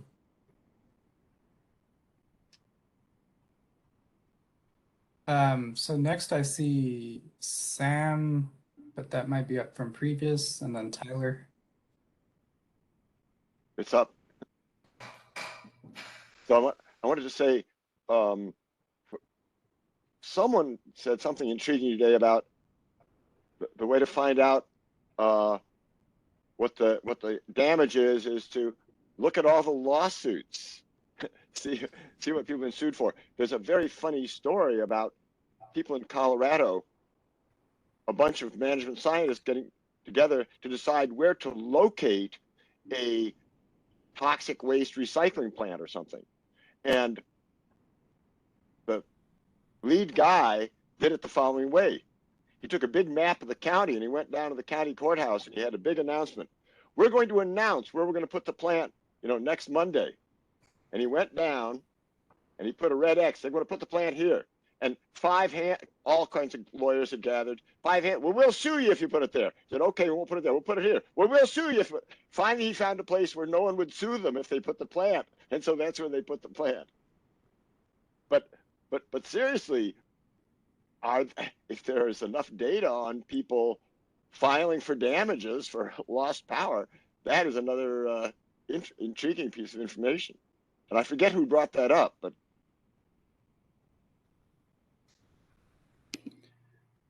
Can I just, Sam, Eric, I recall my commissioner advisor days, there's a whole protocol for filing complaint and or petitioning to get money for outages. I think there's a new protocol at the PUC. And just a note, I just got a letter last week that said for the PSPS events that I've experienced in PG&E's territory, that they're going to send me a check of, I think it's $2.57 for each event. And so I'm going to get a check for about $5 and change for the 2 PSPS events I've experienced. I don't know that that's very useful. All right, Tyler Jones. Can you hear me? Yes. Okay. Sorry, I have the dual mute going on. So I have a couple questions. The first one I posed in the chat, and I was curious if Level 4 had reviewed any of the IEEE standards on reliability, specifically 1366, 1806, and 1782. They're industry-wide standards that are recognized for indices and metrics for reporting on reliability. They have load-based metrics. They also have long-duration metrics as well as frequency metrics. So I was just curious if they had explored any of that. And then also, there's, not in California, but in other states, there is increased awareness of equity data and energy burden data. And I was curious if Level 4 had looked into how to correlate the cost association with what ICE has, so the cost of a customer's interruption, with the burden or the overall, in essence, the burden of a power loss as expressed through the Department of Energy's lead data, which is focused on equity and energy burden. So thank you.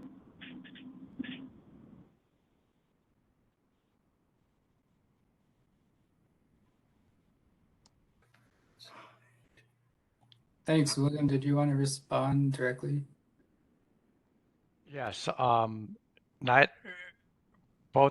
we have not looked at either one of those areas. Those were deeper in scope than we were asked to go thus far. The IEEE standards, it's my understanding that they're not going to actually talk about, they're talking about the metrics and the structure of metrics for reporting. They're not going to actually have any dollar values or methods for computing dollar values. So I think it's more of a framework for reporting metric data. But we haven't looked at it beyond that. And in terms of the equity and the policy decisions on these calculations, we have not looked at that either. Okay, I think there is some, they've generalized the units on them. It used to be in dollars, but now they're going to a generic unit. But there is some calculation base for reliability improvement, more along the lines of device placement and the kind of cost, the dollar per CMI effectively is what it's getting after, which is kind of what we've talked about quite a bit. And then another example I have, you know, is when we have to look at energy burden and equity, it kind of creates a little bit of a blurry line, because if you're using the ICE calculator, it tends to tell you that the cost of an interruption is more significant for a larger customer, i.e. commercial. However, it does not articulate how the interruption impacted someone like an irrigation customer, right, or a farmer who is, you know, relying on, you know, a smaller amount of money, or that costs them a lot more money when an outage actually happens. So while there could be a significant difference in the financial cost, the actual burden of the power loss could be substantially higher for a smaller customer, such as an irrigation versus a Walmart or something, right? So that was kind of it. So thank you. Thanks, Tyler. Moving along to Jordan.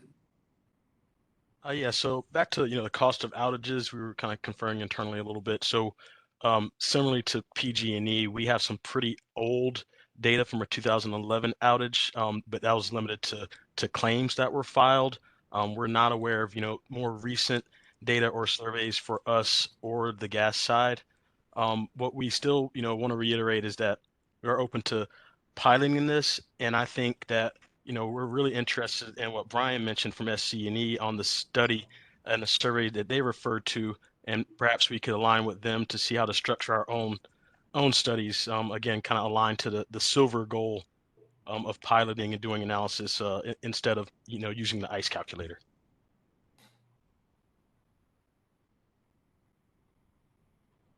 All right, thank you. Chris Marks.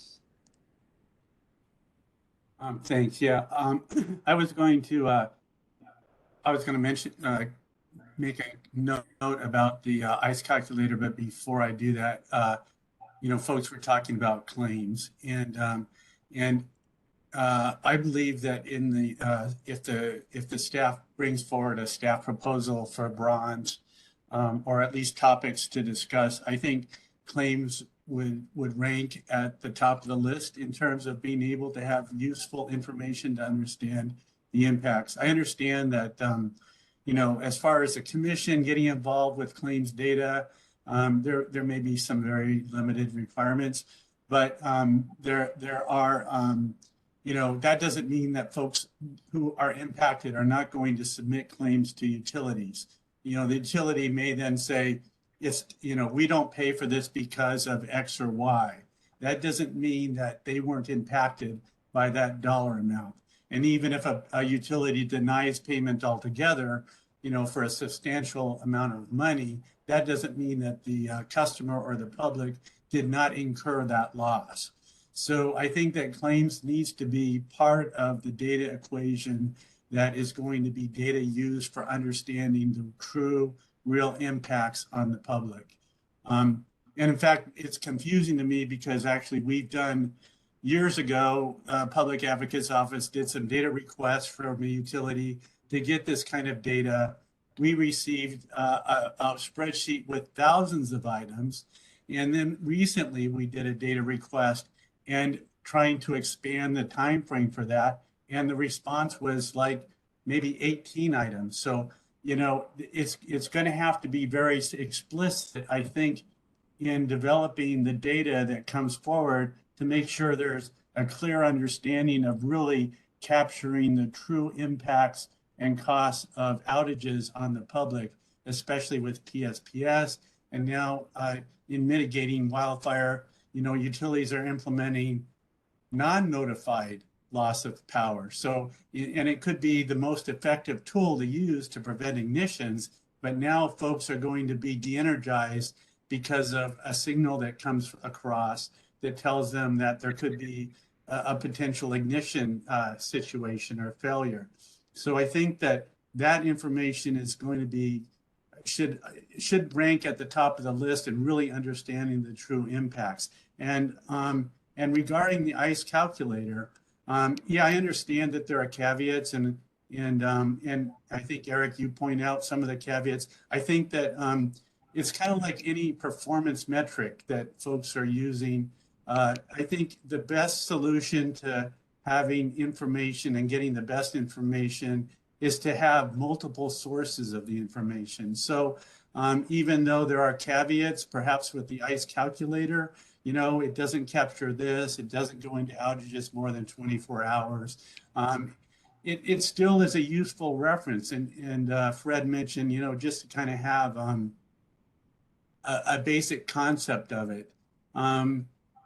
You know, we've referenced, like Dr. Michael Wara used the ICE calculator, I believe the LBL tool, to give testimony at a federal congressional committee, and actually put together for, I think, the 2019 outages based upon that tool in Northern California, kind of estimated that cost impact of $10 billion.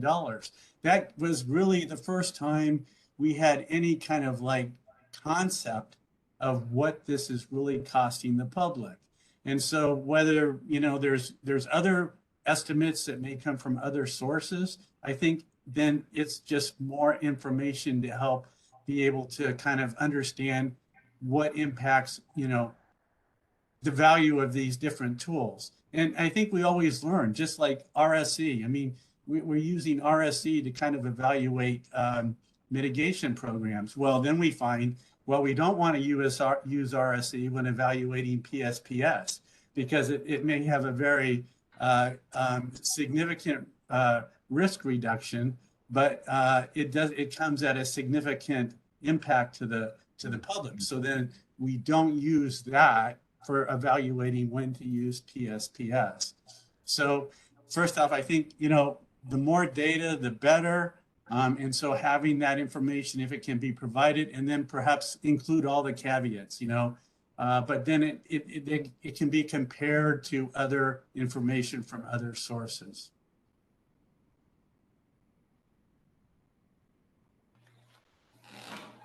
All right, thank you, Chris. So next we have Sam and then Joseph Mitchell.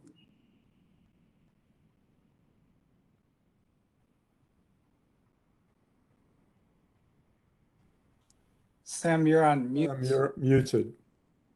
Sorry, want to respond to what Chris just said and refer to William's earlier discussion of boundary conditions. So it sounds like the ICE calculator could give us some boundary conditions somewhere.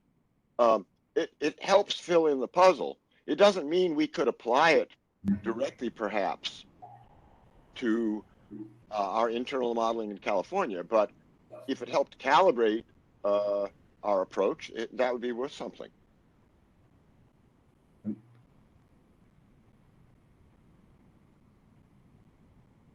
Thanks. Go ahead, Joseph. Yeah, hi. Just responding to what Chris said on power shutoff. I think the urgency of bringing power shutoff properly into the MAVF framework is pretty high. And the reason for that is because the scale of the mitigation programs that are now being suggested by some of the major utilities are very large, with corresponding rate increases that will be very, very substantial. And we're preparing testimony in the GRC rate case. And one of the things we're going to recommend is that a rethink of this ban on using PSPS RSEs, that needs to be rethought, as long as we're including proper consequences. There is, I think, power shutoff should be included in the mitigation portfolio, especially, as we'll say, if you start looking at what these rate increase impacts are going to be on vulnerable populations. It could be even more substantial than what we've been talking about as far as wildfire impacts on people and power shutoff impacts on people. These rates tend to be a regressive type of tax, and the impacts are, I think when we're looking at public harm, we need to look at all harms. So re-examination of doing full cost benefit for power shutoff, I think, is really important. And getting a handle around this as soon as possible, I think, is important.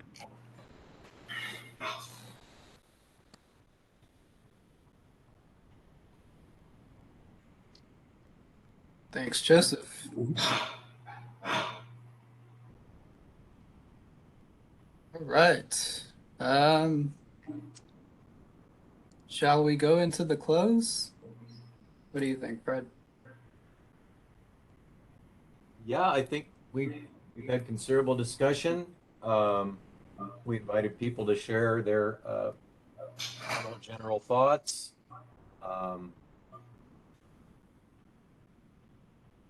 Okay. Looks like we've done it. Okay, so this is what we call the CPUC close, just an additional space for any additional questions or comments you all may have. We'll give you a few minutes. This is Chris Fiest with Edison. Just appreciate all the thoughts and perspectives today. Just one other general item to keep in mind. We've addressed this in our prior written comments, but as we make progress towards any changes that the CPUC chooses to make, it's very important to also give consideration to how any such changes will be implemented. They should not be implemented retroactively or should not be implemented in a way that interrupts an existing preparation cycle for a regulatory product, so that there is room for the parties that are affected to pivot towards any new requirement rather than having to throw out work and start over, which of course is inefficient and wastes ratepayer resources, as well as can put timely filings in jeopardy. So just wanted to say that as a general matter. Thanks, Chris. Thank you, Chris. Appreciate that.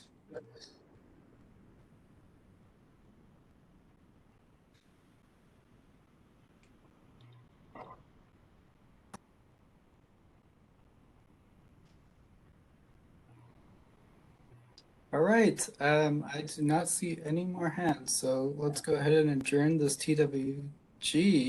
Thank you everyone for attending. I will stay on for a few more minutes, but this meeting has been adjourned. Thanks.